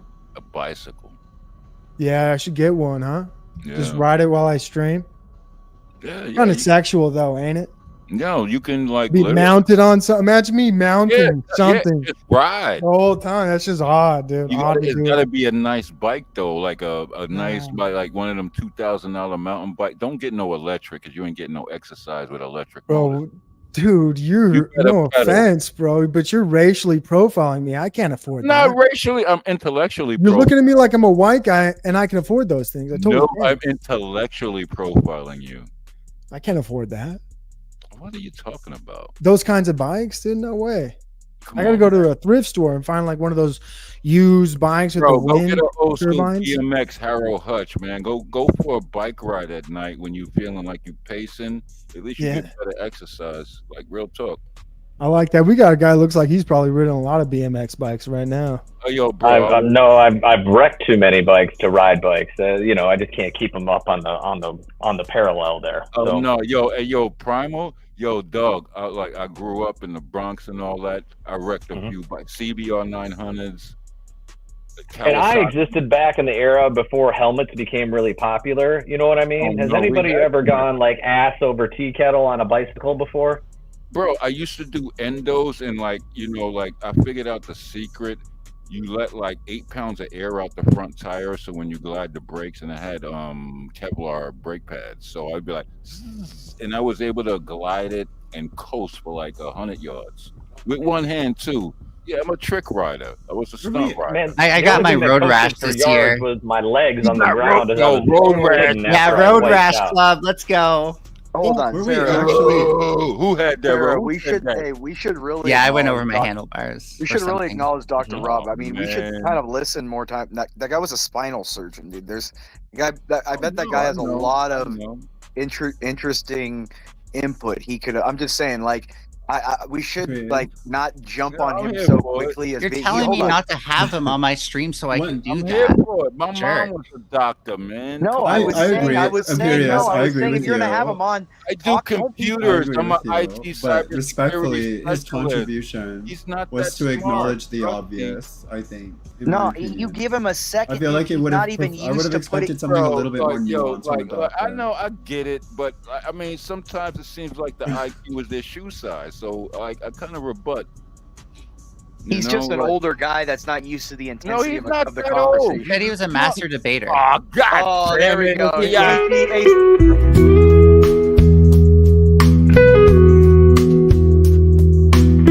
This message is sponsored in part by. CT, did you see what they did to that? Did you see what they did to that honorable white man that was just here, CT? Did you see how they ran him off like that? Hey, yo, CT. I just came from a panel. I didn't see any. CT, they ran off a spinal surgeon because the blacks couldn't keep their hands off. False. I devoured him. Sarah, you had a spinal surgeon on here? Yeah. They wasn't that smart, CT. Yes, I think spinal surgeons are very smart. Well, And they yeah, get- mom was a doctor. hear what I'm I grew dealing up with a tonight? How did you guys manage to run off a spinal surgeon? Because we had ladies and gentlemen, I have one fucking rule. One, okay? And that is to not interrupt me. But if you're interrupting each other, I can't hear you and nobody else can. So take your turns like you're in first grade again and go one at a time. It's not that hard. Thank you. He left because I was smarter than him. You are smarter than a spinal surgeon. Okay. Yo, CT, you see, I see you got your brand out and all that. You got your sleeve up. Don't be flexing like that. I'm not. I'm you just are. wearing a Relax, t-shirt. man. Yeah. So let me get this straight. You are smarter than a spinal surgeon. In what ways? I'm just curious. He was making just so statements about No, psychology. hold fast. He want to No, ask not some dude. No, I'm talking to not. okay, because you know that's hot smoke. Because I want to hear this one because I've always held spinal surgeons and brain surgeons to a higher. I was the only one on the panel who actually consistently referred to him as doctor. But yeah, no, I hold him in a high regard too. The problem is he was making just so statements about psychology. And the problem is that I've listened to Dr. Robert Sapolsky's lectures on human behavioral biology, which contradicted a lot of the things he was saying. He didn't make an appeal to anything. He said he's not a psychiatrist. He said he's not a psychiatrist. He was right. making That's why I people asked from him start certain to finish. questions. He was Yeah, but making he was talking his past you. He came up here to talk opinion. about bone structures being different. Yeah, like he- respectfully exactly, to Dr. because Robert, he I know was- he's not a frequent person in the space. He Respectfully was- though, he came up and he talked about the most obvious shit that you could just learned in grade 1. No, well, that's why I told him that. But like, I'm not saying that's a reflection. I'm not saying that's a Can reflection I of his finish, please? intelligence, but that is the extent to which he contributed to our discussion. Yeah, and all I told him, by the way, Chaotic, is Can I that get his a word inferences in? about bone structure Can I get a word to in? psychology amounted to phrenology, which is a debunked Good science. Lord, Sarah. Good Lord. And Don Juan coming in with $1.99. Oh, this is the young Uncle Ruckus, right? LOL. Who's Uncle Ruckus? Here we go. We got a code black. We got a code black in here, CT. Hey, yo, hold fast though. Can I get something out? Yo, Neve, got respect for you and all that. You know it'll get your point across more if you don't talk in a monotone voice. You gotta have It's a just little my more. voice. And I think you'll get your point emotion. across a lot more if you don't talk like you got a bag of shit in your mouth. I think I talk in a very straight across Hey, way because I think real sometimes quick. people get too I emotionally love me attached some Sara to the way the tomato. words are being said instead of what the words mean, right? So I'm doing you a favor. CT, what he was Yeah. doing, what the I think doctor I'm doing a was favor doing, for you was right now. adding and supplementing the argument to which I was submitting, which was that an animal's biological structure and abilities help to form its psychological and environmental awareness. And so the good doctor was adding his expertise as a spinal surgeon that men and women, because of their biological abilities, restrictions, have completely different mindsets and how they interact with their environment. I think you And I think extrapolated that was very relevant. But because we chased him off after 2 not minutes, pulated. because we had a troon, and I'm sorry, we have the whatever it wants to be called. Furby. It's just so Furby, easy. okay, Furby. We have the Furby in here jumping on the good doctor who is not used to a debate structure to which we're just going back and forth, and he's more of a formal debater. But, you know, we chased the good guy off when he was just trying to make an opinion when he hadn't said anything the whole time. That's all, CT. And But whoa, wait a minute. And Hold on. Rude Mud Crab comes in with the big 5. Salute to our tomatocratic ruler and Neve the Queen Bee. I think my new name is Dick Mater. Was it Dick Mater? What? Or Dictator Mater? Dictator Mater? Tomato or something. Dictator Mater. That's what it was. Yo, Sara. Hey, let me cut in real quick, respectfully, brother Batman. Talking to the Furby, and I brought up an issue about trans being 6 times more likely to be autistic. What do you think about that? Do you think there's a connection there, or we should look into that? Well, what's the link between trans and autism? I want to know. I can give you an answer right now if you relax a little bit. Well, I guess some dude's a trans, so let's listen to him. No. Can the trans person answer? No. Hold on. Damn it. JAC, can you just voice confirm for me? Yeah, it's me. Thank you. You're welcome. Not Back to you again. guys. Can I talk now? Because he asked me a question. Well, he was Are you asking the trans, some trans. dude? It was asking the No, transsexual. If that's how you want to answer. Go ahead. But Can we be mindful how we gear ourselves around this topic, ladies well, and I said gentlemen? the name. I Was said I the correct name, disrespectful? right? Transsexual. I'm just, That's not. not me. listen, Was it me? listen. I'm asking you to be mindful how you direct this conversation. I was just making the observation that, you know, when the gentleman was Observation of addressing a what? transsexual individual, that some dude jumped in and ansed. That's all. I was I think giving. that's a I fair was comment. just saying. Neve got some. Well, Neve got something going on. Just I said, stop the monotone voice, and your point will get across clearer. And now you want to elaborate on that? Oh, well, 100%. Because if I talk in a really, like lofty, fun, excited voice, then you're just going to be fixated on my tone. And if I talk really angry, you're just going to think you did something wrong. So if I talk really monotone, then maybe you'll consider my words. But I don't know. I mean, do you feel like that's not fair? Do you think that's not logical? No, it's not fair. It's nothing. It's the market. Mix it up. Okay. Read well, the thanks room. thank you for the Read feedback. the room. Read the Thank you for the room. feedback. I appreciate Read it. Read the room. Sarah, Guys. how many boxes of wine have you had tonight? Wine? I've had coffee. Tartar. Okay. All right. Coffee. All right.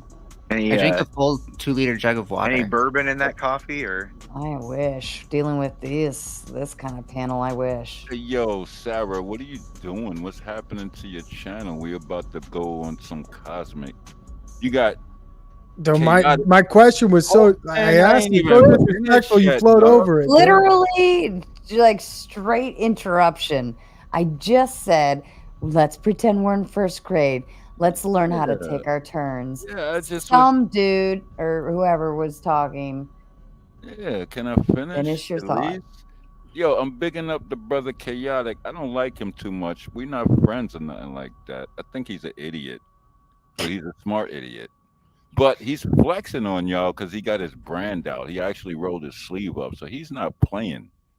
I'm just trying to pick his brain right now. You see how the blacks Plus, he's got that AKG mic. Yeah, watch me piss He's him got off. a really good mic. Right away. No, look at his sleeve. Y'all know what that means? That brand on his arm? Y'all know where he came from? You just can't help but fight the other black in here, CT. Man, this is a brotherhood. This is what we do.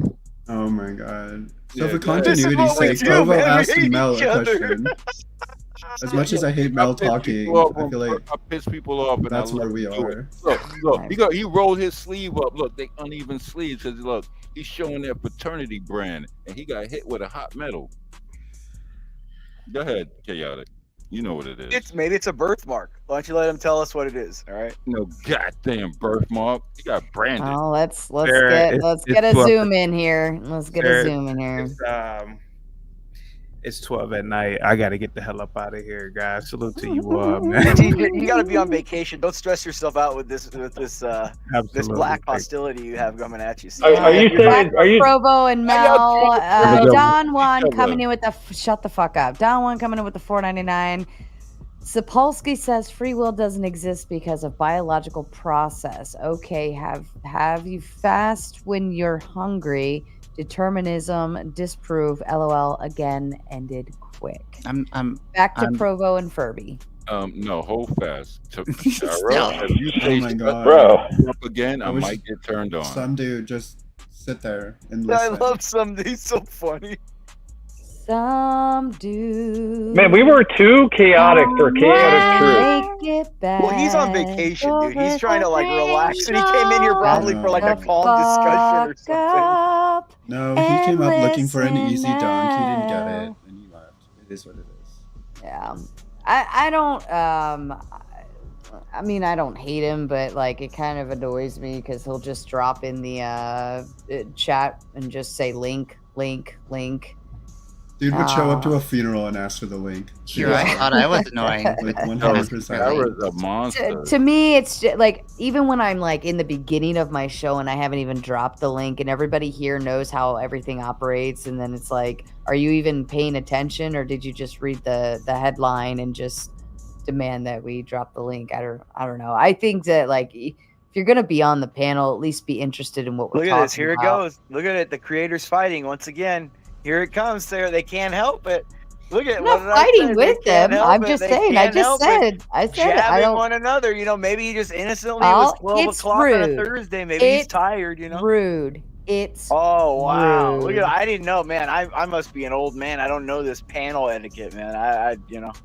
There you go. Panel etiquette. Hey, Provo, are you sure that study that you were talking about wasn't talking about neurodivergence? Because if we're talking, neurodivergence is a much wider net, right? So if we're talking about neurodivergence, I think it would make sense that a lot of trans people are neurodivergent. Okay, what do you think about the answer of lithium? No, wait a minute. No. Y'all are gonna let that. Go ahead, take it away from me. Go ahead, Batman. No, it's a good, Go it's ahead. an actual good question because I can post a lot of studies, but in the 80s and 90s before the political correctness. Did you learn something? No. In general, no. This is a medical diagnosis. This is a medical discussion. Somebody said something about divergent personality. I don't think. Does anybody like? Are you getting lags on your end for audio? Nope. Then shut the fuck up and let somebody at least finish one sentence. I haven't heard one full sentence yet without somebody interrupting, and it's actually annoying my ears. Just question, response. That's all we need. Mm-hmm. Mel, answer the fucking question. Yeah, I thought I just did. Where like it's neurodivergence is less specific than autism. Okay. And Well, I just feel I'll like answer the question in a genuine way. Provo is identifying the connection between people who are autistic, who struggle sometimes to identify with internalized sense of their self. They struggle with their. That's not what autism is. So, okay, so that's what he's identifying here in this discussion. I know that you want to kind of drag it into some cringe side topic, but let's address the question he asked, right? So the specific thing that he identified is why are trans people more likely to be autistic? So the actual answer to that question, when you believe it or not, is that people with autism can sometimes struggle with their internal sense of self, and that can even extend to gender. Absolutely, it can. 100% of the time. Hey, let me just. But does that mean that every trans person? Where are you is getting this autistic? definition of No, it autism? doesn't. No, hold fast, No, hold on. Autism is Autism is a a deficiency. Autism is a deficiency in 3 or more of your core senses. A deficiency or a hypersensitivity. No, that's a working understanding of what autism is. That's why it makes sense to call it and characterize it as a spectrum, because there are people who are neurotypical who really skirt the line between autistic the reason and not. we If need you to look at it on a scale understand- between 1 to 100, we could all be we could say that everyone's autistic, and that some people are more autistic. If you want to look at it that way, The reason we want to understand. Furby and Neve, hold fast, because I'm gonna give you a clear clarification of what goes on. When I was in school back in the days when I was in advanced computer classes, there were people that were quote unquote autistic. These guys were in 4th grade doing calculus, high school level, and college level in the 4th grade. But people would make fun of them, like, "Oh, you're dumb." Like, yo, these guys are beyond smart.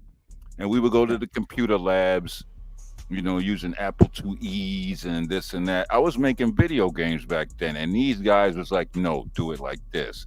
But these are the people they made fun of. But they would come in the morning and teach us that were, the athletes and all that. I'm like, you guys are making fun of the wrong people. You should be learning from them.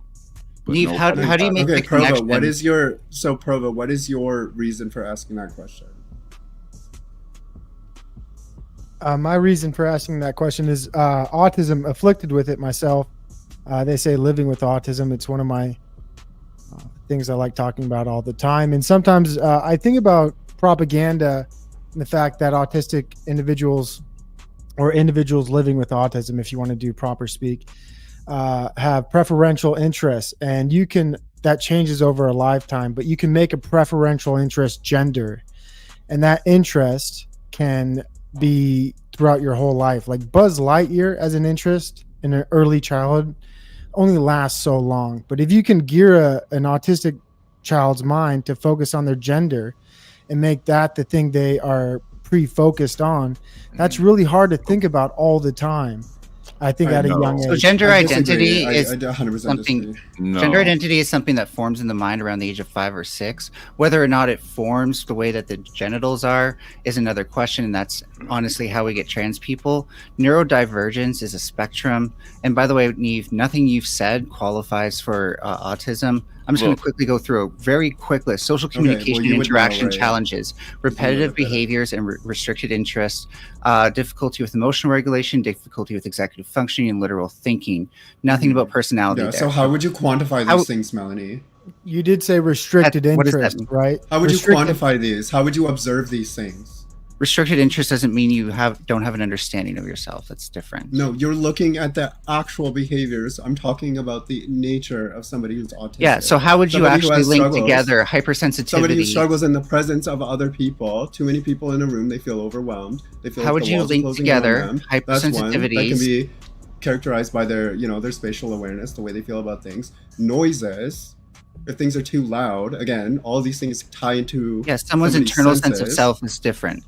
Hold on. Right, but the thing that with all these different senses and things, it makes the person's internal sense of self harder to grasp and harder to keep a hold of. It's not only their sense of it's not only their gender identity, it's their emotions as well. That's the same kind of pseudoscience. That's the same kind of pseudoscience saying radio frequencies interfere with the brain. No, it really is. You're linking things together that don't exist. What Neve is saying, you're a what dumb Neve fuck, is and saying you have is that contributed no. nothing to the conversation. What Neve is saying is that the person's auditory and spatial perceptions cannot grasp social norms and social actions to which they are social norms and parameters.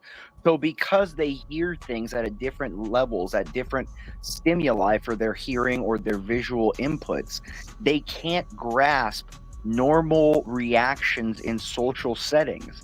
That's why sure, you'll which get is an different autistic. than sense of self, though. Yes, Now I have a question for you. No, it's not. It's you witness.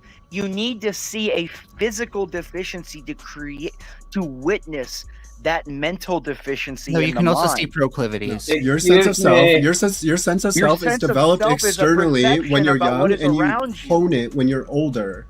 Yeah, some people don't. They live their entire life seeking validation, but you hone it when you're older. That's why somebody has to explain to you the significance of have a fucking formative birth. sense of self. No, that's why people that's still why have a some formative sense. autistic Yes, they do. people will be agoraphobic because the way they see outside of their small safe area creates. They're afraid of it. They can't see themselves, and they That's can't still not sense of emotionally. self. Yes, it is.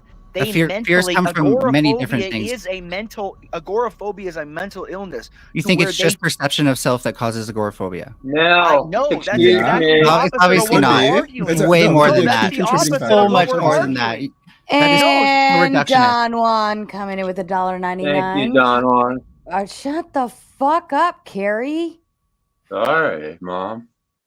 Canadian from the Bachelor Group. Let's fucking go.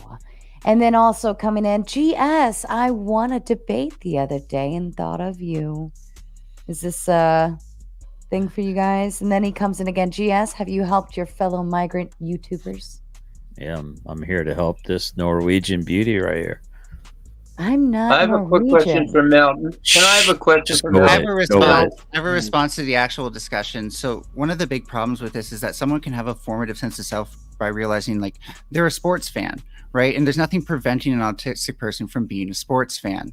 So why can't they just identify through that? You've gestured at a lot of things. You've gestured at a lot of things that are different, but not why they can't have a formative identity. Let me finish, as they please. grow up. Please Once let me again, finish. you demonstrate. You don't know. You're just fucking saying that they anything. can't have them, but you have Literally no reason zero. Why is it that all your talking points lead up for like the development and like they always center around children or your lack of understanding of children Because that's or where something of identity that comes variety? from. Is formative Look, identities. You may not agree with the understanding, and maybe it's because you struggle with your internal sense of self. You can make the argument that we both do, but for different reasons. I'm sitting here trying to engage with Provo on the question that he asked you, but he asked a trans person. You didn't want to address the conversation. You obfuscated or said some fucking dumb shit. No, I something you responded didn't to what he said. Now understand. we're engaging in the back You and understand what forth, right? neurodivergence is? Do you understand why it's Neurodivergence is a spectrum? classification for a variety of different things. Exactly. You understand? Do you understand why I so brought when it he there? asks a specific question, a specific classification related to neurodivergent, then we talk about that one topic. I've already we don't encountered muddy the this water issue. with any other thing that he could mean. I was what do you going to even ask him fucking for the mean? study, but I got cut off because I already know that He didn't invoke a cites study. neurodivergence. He didn't. No, but He literally just whatever asked his source is something. from, I'm guaranteeing you, whatever reputable source is actually reporting this, it's talking about neurodivergence, not just autistic spectrum disorder. No, obviously they would have some incentive to address autism specifically. That's why he said it. If he wanted to address all but brain right-wing media deficiencies, wouldn't have an incentive okay. to like. Well, I'm a conflate right those wing. things. I'm a right wing figure who believes who can at least lend credence to something that he's saying, conflates right? things like With a sensory basic disruption understanding of what with I know identity. to be true But you're about conf- autism, right? But you just conflate like sensory disruption with identity and No, say, you're "Oh, you literally- can have formative identities if your sensories are all off." Like that's some bullshit, well, man. you would struggle to develop it if during key you wouldn't. developmental No, you wouldn't. milestones, your ability to ground yourself in any circumstance is significantly impacted. The Yes, only you thing would. the only part Yes, of their you would. identity that they struggle with is social identity, because they don't often form their identity within groups because they often form very niche interests. I don't think that is a full characterization of it. It's literally how autism is described. Absolutely, it's not. You have never, Absolutely, it's somebody not. who's never actually looked at how autism is described at all. Like he read something about hypersensitivity, and he went off on a big brain blast of bullshit. I looked at the way that it's characterized and the way that it's understood. Yeah, you're on some tangent about neurodivergence. Autistic people are included in neurodivergence, but are they specific to what we're talking about? Are they specific to what he asked initially? Yes or no? Number one. Did Provo ask you about neurodivergent people, the category, or did he ask you about a specific sect of people who would be considered neurodivergent? Why can't you let him stand up for himself on this if he doesn't think that that's a I'm not defending him. I'm engaging with the fucking question. What don't you understand? Yeah, and then you holy fuck. This is like actual because you don't actually understand what autism is. Okay, well I demonstrated an understanding. All you said is neurodivergent. Yes, they have a sense of self. You haven't substantiated fucking anything.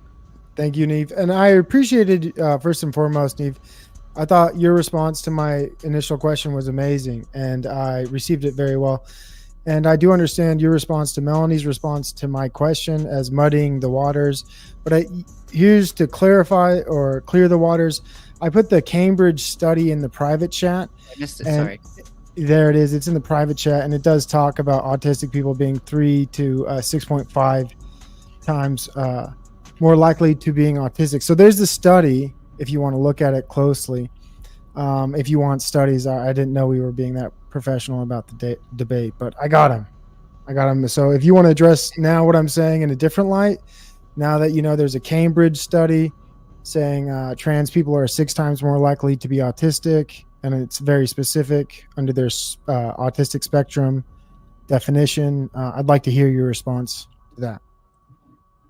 Well, for one thing, if it's going to be significant or not, it depends on how many trans people are versus regular people are already autistic. And I don't see that number in it, but I'm not going to go down that because obviously that's not what people want to address.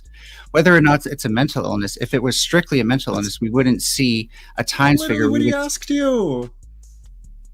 Okay. What do you mean that's not what we want to address? That's what you were asked. I don't have the figures. What, like, hello? Welcome to the conversation, Mel. Percentage, but if it's only like 100 more, if it's only like 100 more trans people who are autistic because only 1% of the population is trans to begin with, then it's not that significant, is it? Okay, Mel, is gender a social construct? Sure, yes. Okay, so it's almost like your ability to engage in that social construct could be hindered by your ability to engage socially Gender or to identity understand and interact with the world socially. It's almost like that could happen if you had a hypersensitivity or deficiency in your core 7 senses during key developmental milestones as you're growing up. Respond to what I'm saying now, Neve. Respond to my actual point for once. Gender identity. You're not saying anything. You're not fucking saying anything. 5 or 6, You're so giving that's nothing to irrelevant. respond to. One at a time. It literally isn't. First of all, I want to say Mel.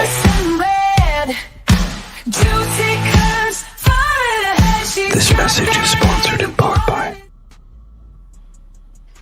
First of all, let me say it's been proven that a lot of these young kids who are trans are autistic, something like at least half of them. Number 2, anybody, and I think Nev will agree with me, anybody that feels they are a man that wants a neo-vajayjay, that is a mental illness.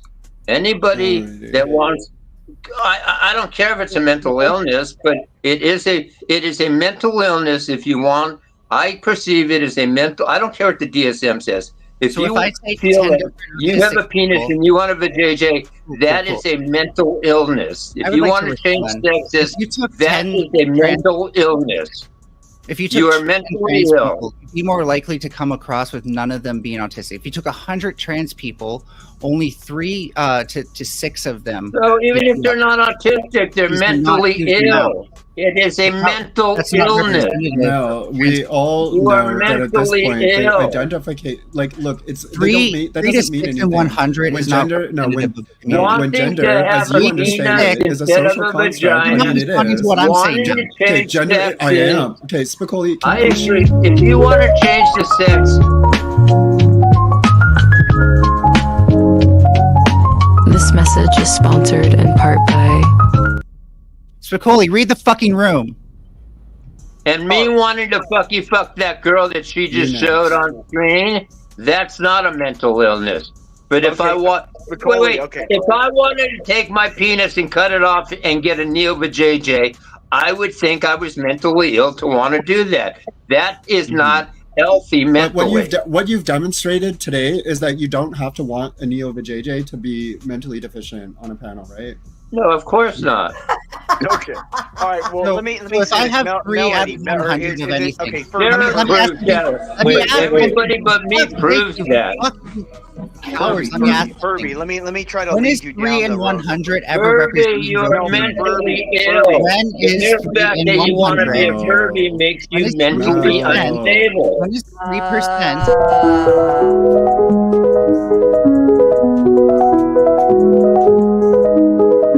This message is sponsored in part by.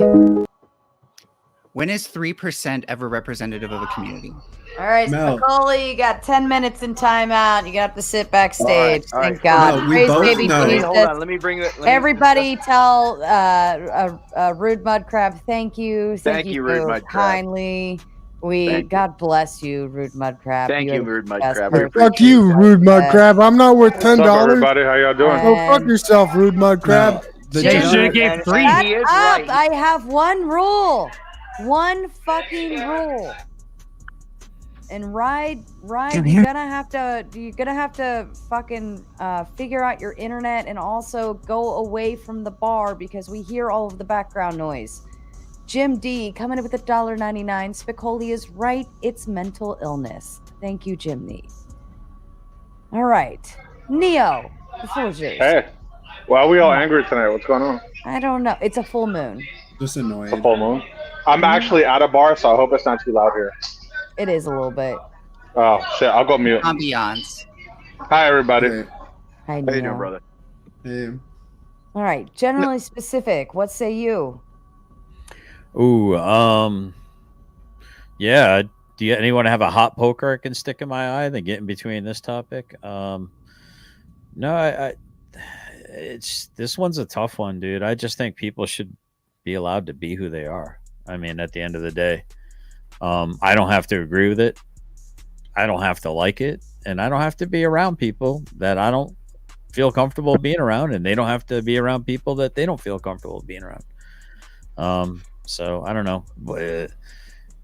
Now there are certain aspects of it when it comes to like military service and the ability to be ready for combat, and the fact that a lot of folks lately seem to be joining the military because they're promising them sex changes and stuff like that. That's I don't know how much of that is our own country is trying to sabotage itself. Real quick, I see the banner going up. Provo knows me, Rod knows me, Mel You're knows on. me. Shut up. You just interrupted. Yeah, we know you. Disavow Dan. I know Dan. Dan. Yeah. He's gonna dick flash. Like the whole What? bottom row is at like No, a bar. he's not. The same He's bar. not. He's fine. He's You guys fine. look like Back to you're the at the same conversation. place. Back to the Okay, sorry. Cheers, back Dave. to- Cheers. I got a bar call. I just wanted to make it very clear that the whole trans thing at this point is based off self-identification, right? Based on the idea that it's a social construct. So you could potentially, with a misunderstanding of social dynamics or the way that yourself, impacts or revolves in the world, right? The way you interact with the world. It's possible that if you had a deficiency and an inability to do those things, that you could arrive at the conclusion that you are trans. Yes, Neve, It's you do have possible. to understand social identities to come to the conclusion that you're Okay, coming but the reason I'm saying this is because you looked at the study. You said, okay, if in a room Can I full of ask Provo something? out of 100 people, I'm, like, dying only to 3 of ask those people would be autistic, right? But you kind of What? removed Julia, the idea yeah, that Dylan. the whole Hey. trans thing is a self-ID thing at this point. So Provo, what do you think about the fact that like only 3 in 100, Right. 3 to 6 in 100 trans people actually have autism? Do you think that's representative I of have to trans see people as a those whole? studies, but first of all, I you're disagree. very. It's first from of your all- study, dude. I put the quote in the side chat. Okay. So first of all, disrespectful to Neve and her response, and also generally specific had a point which I had contention with, but there's a lot of things that want to miss there in the conversation. So I got to respond to a study you have now? Am I supposed to read it? No, it's from your study. Okay. The line is 3 3.5 to 6.5% of transgender and gender diverse adults is on the autistic spectrum. That means, let's even round it up, 4 to 7. 6.5, right? 4 to 7 out of every. But let me just be very clear. 4 to 7 out of every 100 people are autistic. Do you think that's a representative? Do you think autism is representative of trans people? If only 4. Wait, so you have a. So this from your study. That's from your study that you linked. This is in England. The study's in England, right? But in America, it's 1 in 34. No, I'm basing it off the study you posted. I understand that, but the reality is different here in America. So you're giving up your own study as a source? But we have a higher percentage of autistic people here in America. It's 1 in 34 people. So pretty high. Yeah, you can tell by the panel. 1 in 34 people. 1 in 34 people the are panel. The Trib One comes with a big 5. I'd say it's more of a mental illness to be on a live stream panel than to be trans. But ultimately, mental illness is someone else's mental therapy. That's a good point. So Milk Cow also wants to let you know, Mr. Ride.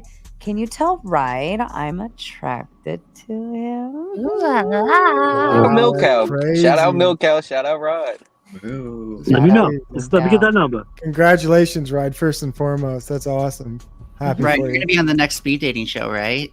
I'm ready for you. Last time it kind of went off the rails a little bit, but next time I'm ready for you. Melanie. Oh, okay, yeah. And I dig the accent, I got to say. Is that a Boston accent? I'm from New York. I don't think New Yorkers have any accent, though. I'm sorry. Hey, you're from New York? Yeah. But We're you're not not New York, Spanish. though. You're not Spanish. Nothing without pizza. You're not Spanish. I actually think I watched that speed date, and surprise, surprise, Mel turned that into a debate too. Wow. No, that was my fault though, because I have some issues with the trans ideology. It's less of an ideology, more of an ID, but okay. It's a conflict though, because a lot of people are like, I want to get rid of gender identity, and I also want to identify with gender. Oh yeah, there are non-binary trans people too. We're not like confining people to gender. You can't say well, whatever. It's a whole different discussion. I don't want to interrupt the whole panel with this. Okay. I'm going to interrupt for just one moment. I have to go tend to my daughter medically. If you guys fuck this up, I swear I'll never let any of you back on panel. Trust me. I'll regulate them. Listen, you're already fucking doing it. Listen, Neve is in charge. If she tells you to shut up, you shut the fuck up. I'll be right back. Don't fuck this up. Sarah, you're saying if we're good, you'll flash us. Neve is the new Sarah. Imperious. I'm liking where Imperious Yeah, respect is Neve. going. Everybody take the So Neve, let me know. Gender roles. Trans people are generally against gender roles, but they also want to say that I identify with the other gender role. No. Leftist people specifically fight gender roles. I think a lot of trans people understand that a lot of their identity is underpinned by the idea of the existence of gender roles. So they're not actually in opposition to those gender roles. They inadvertently reinforce them, which I think is kind of cringe, but ultimately I think it's a better basis and better understanding for sympathy and respect, genuinely. But you don't think those gender roles on the basis are harmful? Saying that women are one way and men are another way? I think that sometimes you can get into really harmful distinctions, and sometimes those distinctions can be misogynistic or the reverse. The reverse. But I think you have to look at the underlying intention behind those things. Again, some people, some trans people, do these things in a very blatant way to sort of communicate this is who I am or this is who I think I am. But ultimately, like, I think at the heart of the issue is like people really just trying to get by in life. And so they're having to do these things so they can like mesh into society and get, from point A to point B. I don't know. So you don't see it. You don't see it because I feel like a lot of the trans activists, again, like I think that there's something I think inherently embarrassing about being trans. To be frank, I mean, it's not that I feel shameful about being here in your presence by any means, but I think that you show confidence in a certain niche situation.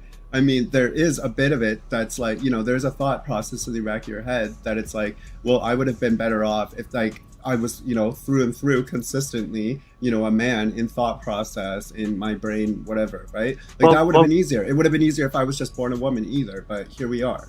But that's what it comes down to. Like, what is a woman? What is a man? How do they differentiate? How do you decide that you are a woman instead of a man? Where's the line drawn?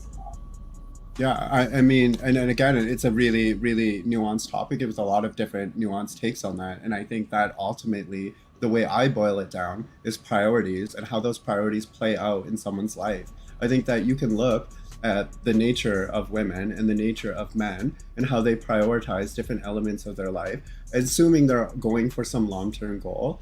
And you can see those priorities kind of play out into the way people conduct themselves, the way people act and breathe in society. That's my. So you're being very broad with this. So you're saying women are more nurturing and men are more protecting, and No, you I'm felt saying- more nurturing. No, I'm saying like the hero's journey of what it means to be successful. I think that looks different for men and for women, and a lot of the times, like that journey is characterized success based on what sort of priorities are like set out for each person. And so you can look at like a trans woman and think, well, that's a man, that's a biological man, but their priorities, it's like their priorities are more in alignment with women. So even if you think that biological distinction matters, the characterization, I think like those things are important to identify. I think I rely on those things more than I rely on the idea that I'm a woman, because like biologically I'm not, right? Like I'm more comfortable in the I'm a trans woman distinction, but obviously I don't care about the priorities. So I don't care about the biological at all. Just you were saying the priorities for women are different than priorities of men. But what are those priorities?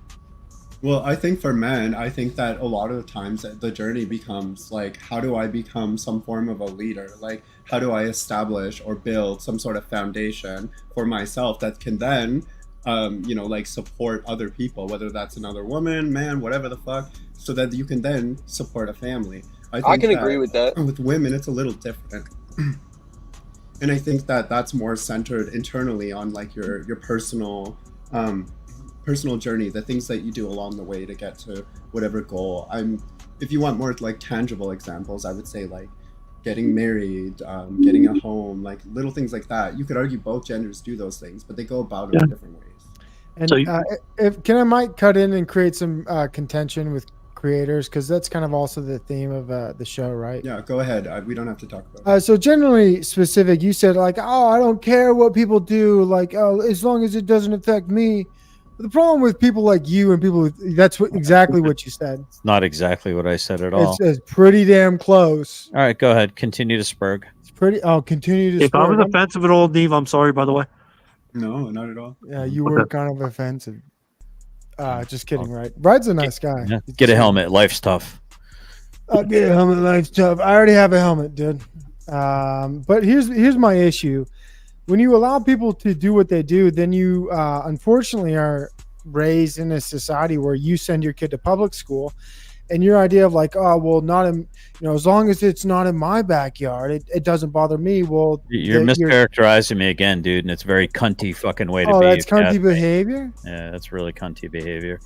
It's called straw manning. Oh, it's straw manning?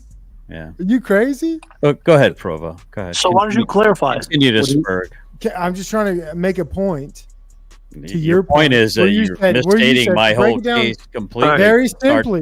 So if you think Provo is straw manning, Provo is strong manning, why don't you steel man? What steel man? What? That he's saying something I never fucking said? So that's what I'm saying. What did you say then? Well, why doesn't he replay the tape and quote me correctly? I didn't say any of those things. People should be allowed to be around who they want to be around, and people should be allowed to be who they want to be. Exactly. And you don't have to like me, and I don't have to like you, because we're not fucking communists. That's why. That's right. Okay. And my last point was what? And that's right. Exactly what you said. The military is an issue because I think they're doing it to weaken the military. All right, that's fine. Yeah, because if you are a trans, you don't serve on the front lines. But that's not the point here. The point here is, do what you do. Hold on. Where is that written in the policy? I mean, have you seen? I didn't know that. That's a side topic. Side topic. Here, let's focus, man. Yeah. It's not muddy the waters. So that's exactly what you did. You misstated my whole statement right from the But premise. boss, what you're saying is if you don't have to like me and I don't have to like you. We don't have to live in a society where we depend on each other. Mm-hmm. We don't have All to right. be good enough for each other and help out for each other and live in a world where Help thy we all neighbor. depend on each other. Help Well, thy do you- neighbor. Do you know what a monk is? Do you know what the word monk means? I know about monks. I don't know what the word No, means. no, it means to be alone with God. Okay. Do you know what a hermit is? Do you know what a Yes. recluse is? But do you know what a society and a culture is? Yeah, and do you know? Have you ever watched Survivor, where they only use the strongest? They only use the strongest people for the first half of the game, and then they stab them in the back and vote them off afterwards because they're little spiny subversive types. So you think that's how our society should exist? We should be just individuals and just what is it called? Communist? I didn't say any of this, man. You're saying these things. I'm I said asking the exactly question. what the fuck I said, and you keep rephrasing it into I'm something. just you asking the think you're question. hearing. Yeah, I don't think so. Right? I don't think he said communist at all. Then. Yeah. So clarify what you mean. You're saying that we should only depend on ourselves and fuck everyone else. Am I getting that right? I've never said anything like that, dude. See, this is what I'm saying. You're straw manning. You're My bad. 100%. You're 100% straw manning. Well, do better. I mean, just clarify Can I get back to my point, dude? What, Can I what, get what do you back want me to my point? clarify? What the fuck is You're this over here. side path? You're over I'll here let you know. It's drinking about the beer. trans issue. It's You're about the shit trans that ain't topic. being said. It's about the trans issue and the trans topic. And if Okay. you You sound follow, like a he said, fucking let people retard. be That's what and you let sound like, be, right? To summarize his point, it's let people be and let be. Like as long Live as and it's let not live, in my yeah. backyard. Yeah. To summarize it. But then my counter argument is this, quite simply. Then your neighbor who's trans goes into a public classroom as a teacher and they got rainbow flags and they're talking to your child like, hey, you could maybe feel like a different gender today because I think differently than your parents. And so like this idea of These things kind of Are come you- top down. These things come top down, I think, because we have, like where I live, we have a curriculum that includes some sort of consideration for people exist, trans people exist, different sexual identities, whatever the fuck you want to call it, all of the rainbow stuff. Those things, again, they are they're injected into the curriculum. So if you're a trans teacher or not, you're not showing up. You're not putting the rainbow flags on the fucking room. You might, whatever, but They do, though. that's far removed. Even if you're a cis teacher, you still there's someone's role in the school at some point, whether they're trans or not, is going to be to broach that subject. Thanks for addressing the topic, Neve. That's all I was trying to do. Bring it full circle. Well, And that was my the reason conflict I- with you, generally specific. Like, you can't just let people be and let be. You have to have certain parameters.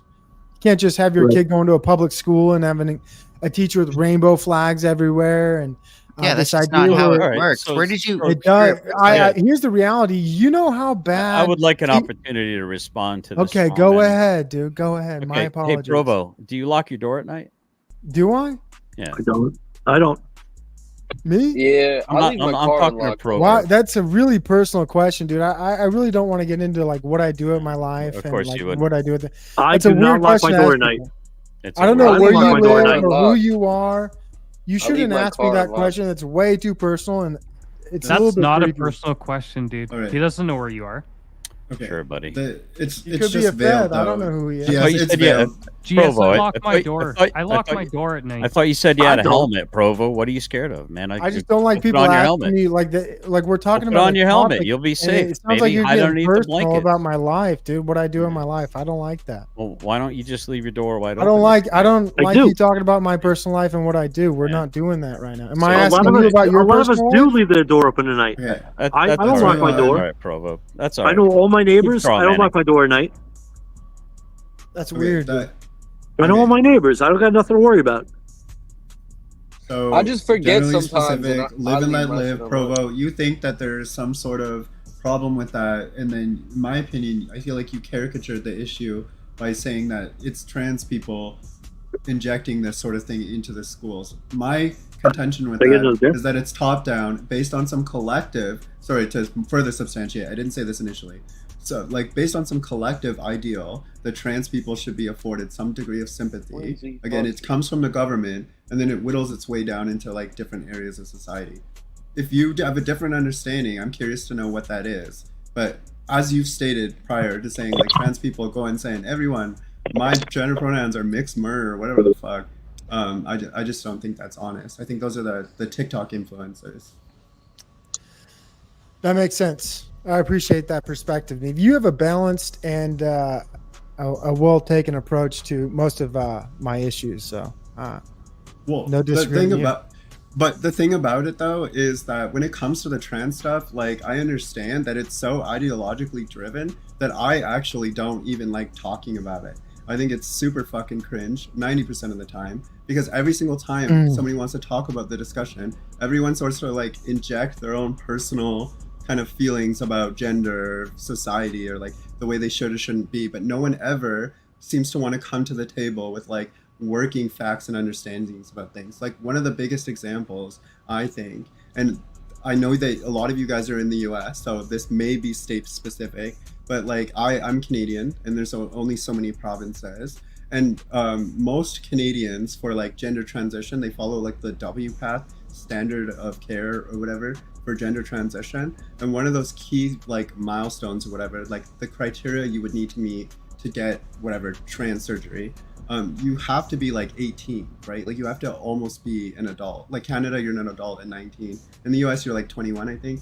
And so you have to be like basically broaching, you know, adulthood to be able to make that decision. In addition to a lot of other criteria, you have to have a long-term understanding of the surgery, whatever. Like I can go through all the criteria, but all of this to say that for whatever reason, when we get into discussions about trans people, all we want to talk about is trans kids having surgeries. And the reality of the situation, the structure, and the way it exists right now, in most circumstances, it's not even fucking possible.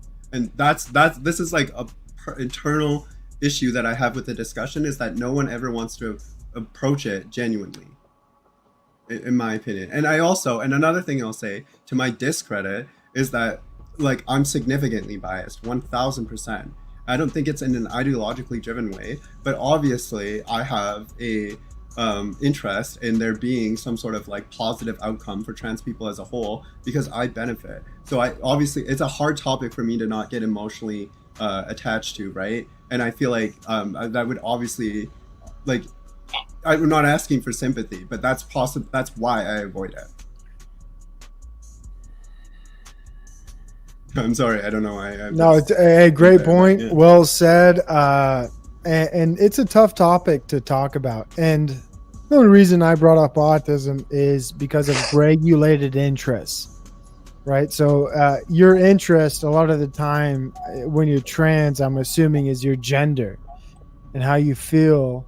And sometimes maybe you or other people might be secure, but I've seen TikTok videos of people being unsure and changing their pronouns. So sometimes I'm left confused, if that makes sense. Yeah, there's a lot of ambiguity that I would have a hard time characterizing or explaining to you, because if those people's experiences are what they say they are, then they're removed from mine, so I can't speak to it any more than you could. Did everybody behave, Neve? Yeah, surprisingly. Yeah, surprisingly. Oh, so you know what we get now. Well, first off, I'm gonna shout out to Don Juan. GS I'm can't so glad I explain. stayed. Are you fucking kidding me right now? Exactly.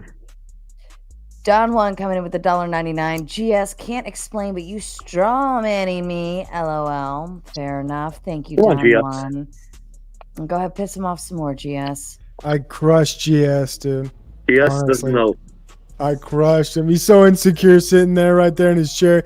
He can't stand up, dude. Are you like, just be honest, dude. You can't stand up. Do it for us. Real But quick. you provided an example where what he said can't be taken to an extreme, but at the same time, like, I don't think you necessarily like destroyed what he said, that we can also just let people he's live. decimated. Be more specific. Be more specific. GS can't keep up. It's all good. GS, are you gonna go like that? GS ran. Full cope. Full cope. Look at him. There's so much cope there. So I'm just wondering though, like, What was your example? Just because I don't want to straw person you by accident. What was your example again for why we can't just let people live? That's so funny.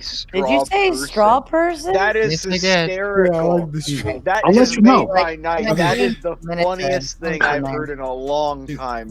Can you? That's so funny. Yeah. Because society depends on a set of rules, and we all have to fit in with those rules in order to keep society going. So yeah, but what I took away from Provo's answer is that yes, we should live and let live. I'm willing to let trans people live, but trans people won't let other people live because they're in classrooms and they're putting flags up. That's what he's saying. You should. That's amazing. You're supposed to listen to that. what people talk and then inform your next statements based on what they already said. It's like five more bedrooms. I was actually just giving him a chance to say it again, so that way I could more address. So this. you could dunk on him or muddy the water even more. It's amazing. I'm not muddying the water by letting him clarify. That doesn't actually. You muddy the water every time you talk. I'm not getting muddy water though. Really muddy good water is faith. great.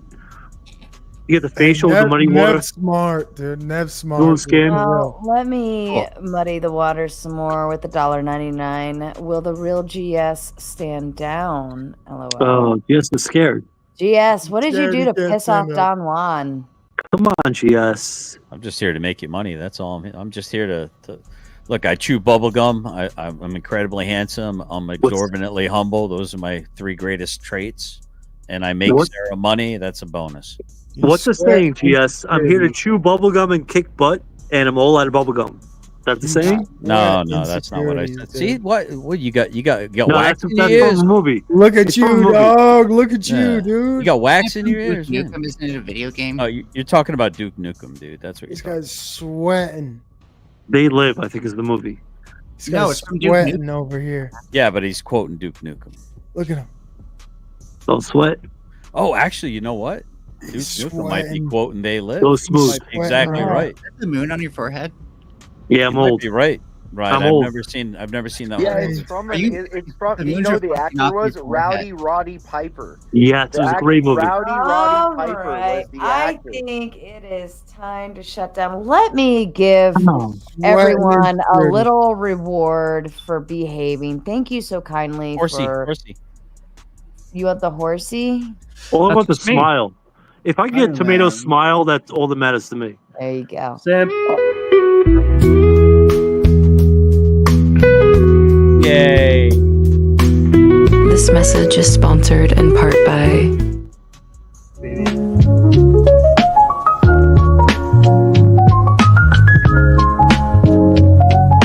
This message is sponsored in part by Shit, got the bonus deal. There you Yeah. go. Remember, guys, they don't want to be treated like sex objects. Oh, what happened to Furby? Did Furby leave? Furby couldn't keep up. Fascinated. Furby's off like a prom dress. Yeah, I'm just here for tomato smile. That's all I'm here for. Just to see this young lady smile. It's amazing. Joe Cool's coming in with the $1.09. Man, Joe Cool does not super chat often, but he's asking, GS, are you trans real or mental? I don't Is get what that trans means. real or mental? Is it real or Oh, mental? yeah. Is trans? I'm sorry. Good question, Joe Cool. I'm so tired. That's a hard answer. I think if I were to give a quick stab at it, because Sarah does seem to want to go to bed, I would say that yes, and I think it is obviously real. There's Neve. We had what was her name again? I keep forgetting her name. Melanie. Furby. Furby. We had them both on the show. They're there. They're real people. They're image bearers of God, just like I am. And also, as I have things that I battle, anger is one of the things that I battle. That's mental. There are other people that can also battle other things too. Identity, self-identity, the way they imagine themselves, dysmorphias of like some people think that they're fat when they're skinny. I am fat. You know what I'm saying? So it's I like agree. It's both. I think it's both. I would say it's both. Yeah. Thank you, Neve, for actually validating that. I appreciate that. No, seriously. The truth. It's the truth. And then Don Juan wants me to read Hanky Spanky's comment. I'm going to read Hanky Oh, Spanky's gosh. comment just Oh, goodness. because the name is Hanky. Okay, I think this is the one. It's another one of my lovers. Make money. Your wife works 3 jobs while you sit at home. Gia. Wow, That's damn. all right. Yeah. That's gold, bro. Chief slinging beef. That's what I'm Damn, talking. it I got hurt. it going on. That hurt. GS, I'm not sure. I got it like that. If you can grow the beard like that, you're not working too hard. The way it was intended, GS, is Neve a man or a woman? GS. Oh, that's a whole different question. I expect you to dodge. It doesn't matter. Neve's an awesome angel. Neve's an angel. That's not even the question you asked, man. I just Sarah, do you want to continue? I want you to ask the question. I want you to answer the question I just asked. Is Neve do I owe you an answer? You don't. You don't owe me anything. I'm just asking you a question, and I expect you to dodge it because No. I'm trying to see if Sarah's okay. It might take me a hot minute to. Okay, sure. All right. So Sarah said she wanted to shut down. We're going to stay up for a minute. Biologically, there's an XY chromosome versus an XX chromosome. That's what would determine it. With the rare cases of Klinefelters, I believe it's called, or I might be butchering that, where there could be an XYY or an XXY. No, I got you, Pip. All right, you asked. So biologically, yes, to the core of the DNA, Neve is a man. I think Neve would admit that biologically she is a man. Fortunately. But the way she identifies is how she expresses herself, and thus I say she and her, not only out of respect, but it's fitting. It's fitting. That's what matters. Yeah. It's not really about self-identification. It's about how you look and how you identify in society. And Neve is definitely identifies as she, her. It looks like she, her. If I saw her in a crowd, I'd say she, her. I think the most attractive thing about Neve for me is Neve's mind. I think Neve is. The hair and the fashion. I've complimented Neve. Neve's fashion sense is 1,000 times better than even mine. I show my girlfriend her fashion. I glazing. I can't take it anymore. I saw the Fendi outfit 2 days ago, Neve. I saw it. Neve is more ladylike and feminine than I am. Yeah, it's true. Like, no, I don't know about you. I also want to say I live a modest existence. Okay, I thrift, and I found something at a thrift store that looked like it was Fendi. It was not. I just want to be very clear. I am not that person. Let me talk some shit. Maybe Can you one kick me from the day. panel? Kick me real quick.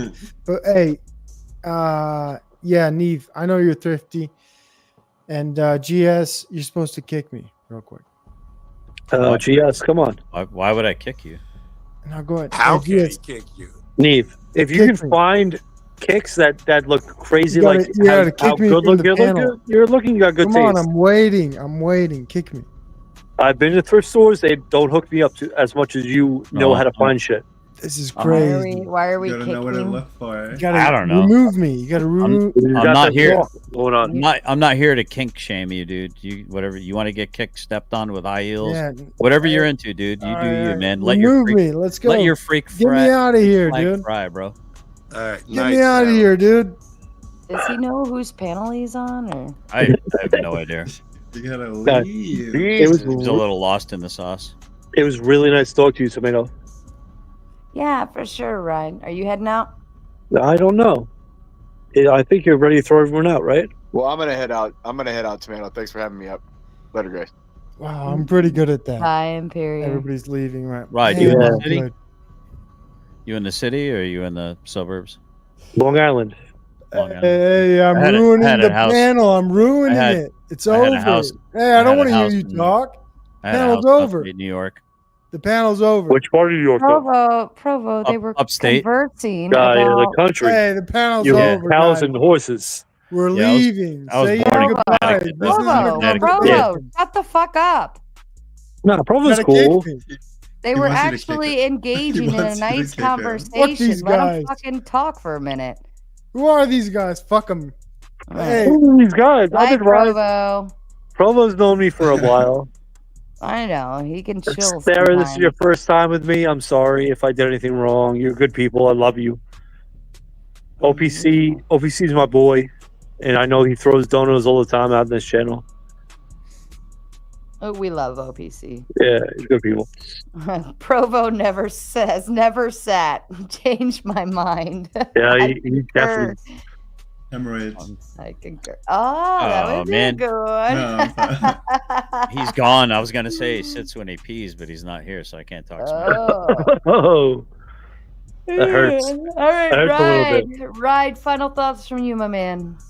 I'm loving you all. Neve is awesome. Finding fucking crazy outfits from the fucking. I don't know. Love you all. That's my final thought. All right, thanks, Rye. We'll see you around next time. GS. Yeah, it was. I listened to the first part of the interview. Again, it's always very informative. You know, the fact that I have a son who, you know, I don't really talk about, but is in that community. I try to be respectful because my wife would prefer that I don't talk about my son. It kind of gives me a little bit of understanding of how he thinks and, you know, what he's dealing with and stuff like that. And at the end of the day, he's my son. I love him, and he's part of my legacy. And that's it. So I appreciate, even though I might not be able to have some of these conversations with my son currently, it's good to be able to understand a little bit better. So I appreciate you letting us have a window into your thoughts, man. So thank you very much, Sarah. And I'm glad I could earn you some more money tonight. And I'll try to come on a little earlier when Izzy's on, so I can get silence for 30 minutes and get you a good solid $20. Oh, that would be great. That would be great. I appreciate the GS. We'll see you around next time.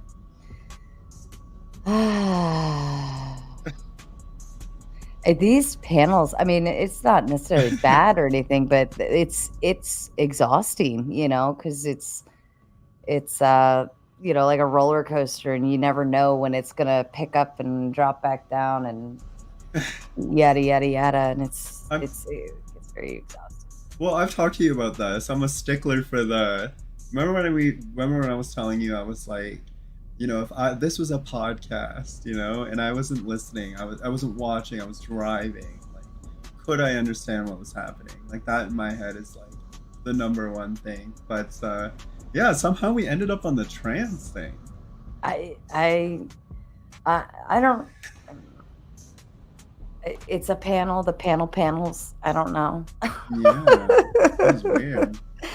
I don't get it. I don't get the obsession with those conversations. I mean, maybe because like you and Furby could speak to it, and you know, but I think Provo's the one that kind of came in hard on that one, huh? Yeah, it's always somewhat of an inquisition, I feel, and like he just came in and went into that I don't even take offense topic. to it anymore. I just think it's weird. Yeah, I think it's like people feel the need to kind of like inject themselves into it because they have the opportunity, and then it just turns into the conversation, and I don't even know. It's like it's hard to shut it down, but also hard to not shut it down. It's weird. Yeah, I totally get that for sure. Oh. Well, did you have fun? I did near the end. You know, Imperius just got us into some weird, like, I don't know how he got that out of this, but at the beginning I wanted to die, I thought. But after, it was fine. Yeah, it was fine. No disrespect to the guy. I think he's like probably really interesting in a specific setting. In a specific, you know what I mean? But like, yeah, it was weird. It was like, he's like the 3 a.m. conversation person. Oh, Crab's jingling the keys again. Shout out to Crab for the $10 super chat. Also, fuck you. Can I make an announcement? Full screen. You do whatever you want. Yeah. Okay. There you go. Okay, I want to let everyone know that in a month from now, I will be fighting in a kickboxing match. I will be fighting Rude Mudcrab. Okay, we will be fighting 1 month from now. Kickboxing. He doesn't even have to bring money. Just show up, and it's on. It's on like Donkey Kong. I'm going to find a way to fight you. And you know what he's going to say? He's going to say, "Well, I wouldn't fight a woman. I'm not going to fight a woman." Mudcrab. I have a hard time believing that you would pass on the ability to kick a trans woman in the face. So I think we should do this. I think we should fight. What do you think, Sarah? Can I be the referee?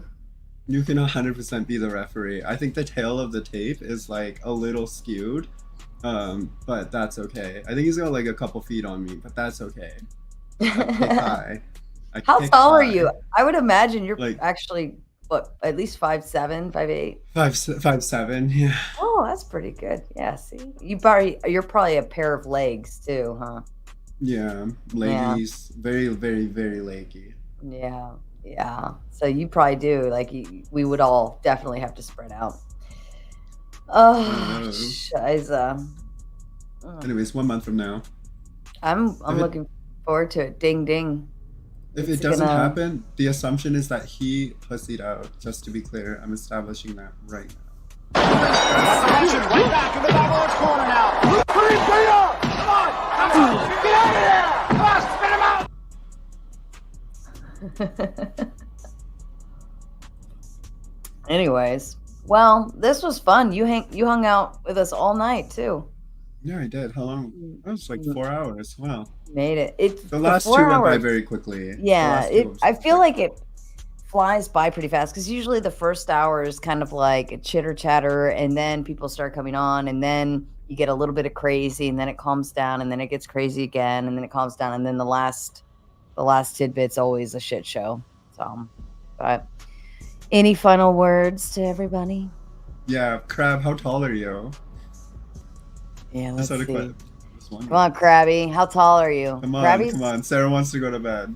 He's probably like, I'm going to say he's 5'6". He is not 6'1". I don't even know what you look like, and I'm going to tell you you're not 6'1". 6'1". Oh. I can take him. I can fucking take him. Are you kidding me? Well, that's the benefit of being short sometimes because you're more, your gravitational pull is more centered.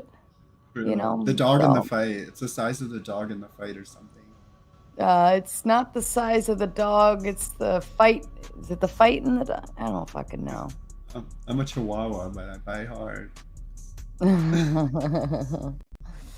All right. Final thoughts? No, I'm good. I think. Thanks for having me on. This is a lot of fun. Yeah, absolutely. This was fun. And don't forget, we're going to be doing Sip and Stream this coming Saturday. And Neve came up with a great idea.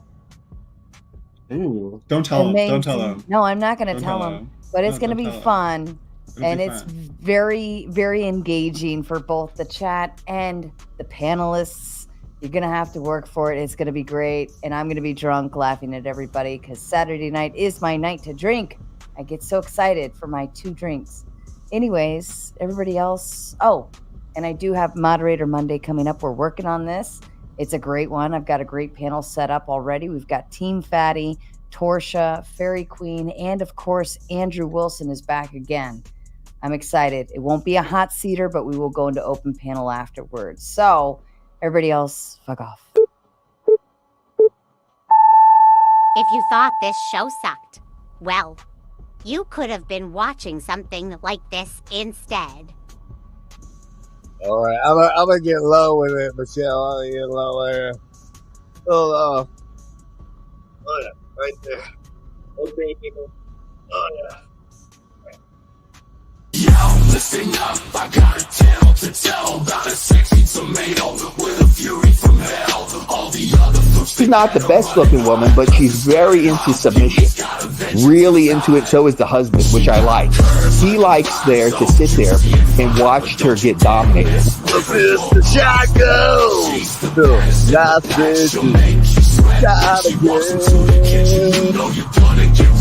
She's got steams of anger, simmering inside.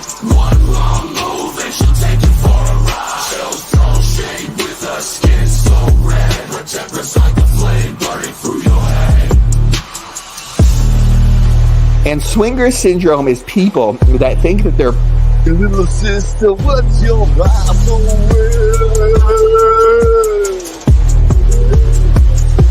I go nowhere. Hey, little sister, who's so beautiful, man? Hey, little sister, go.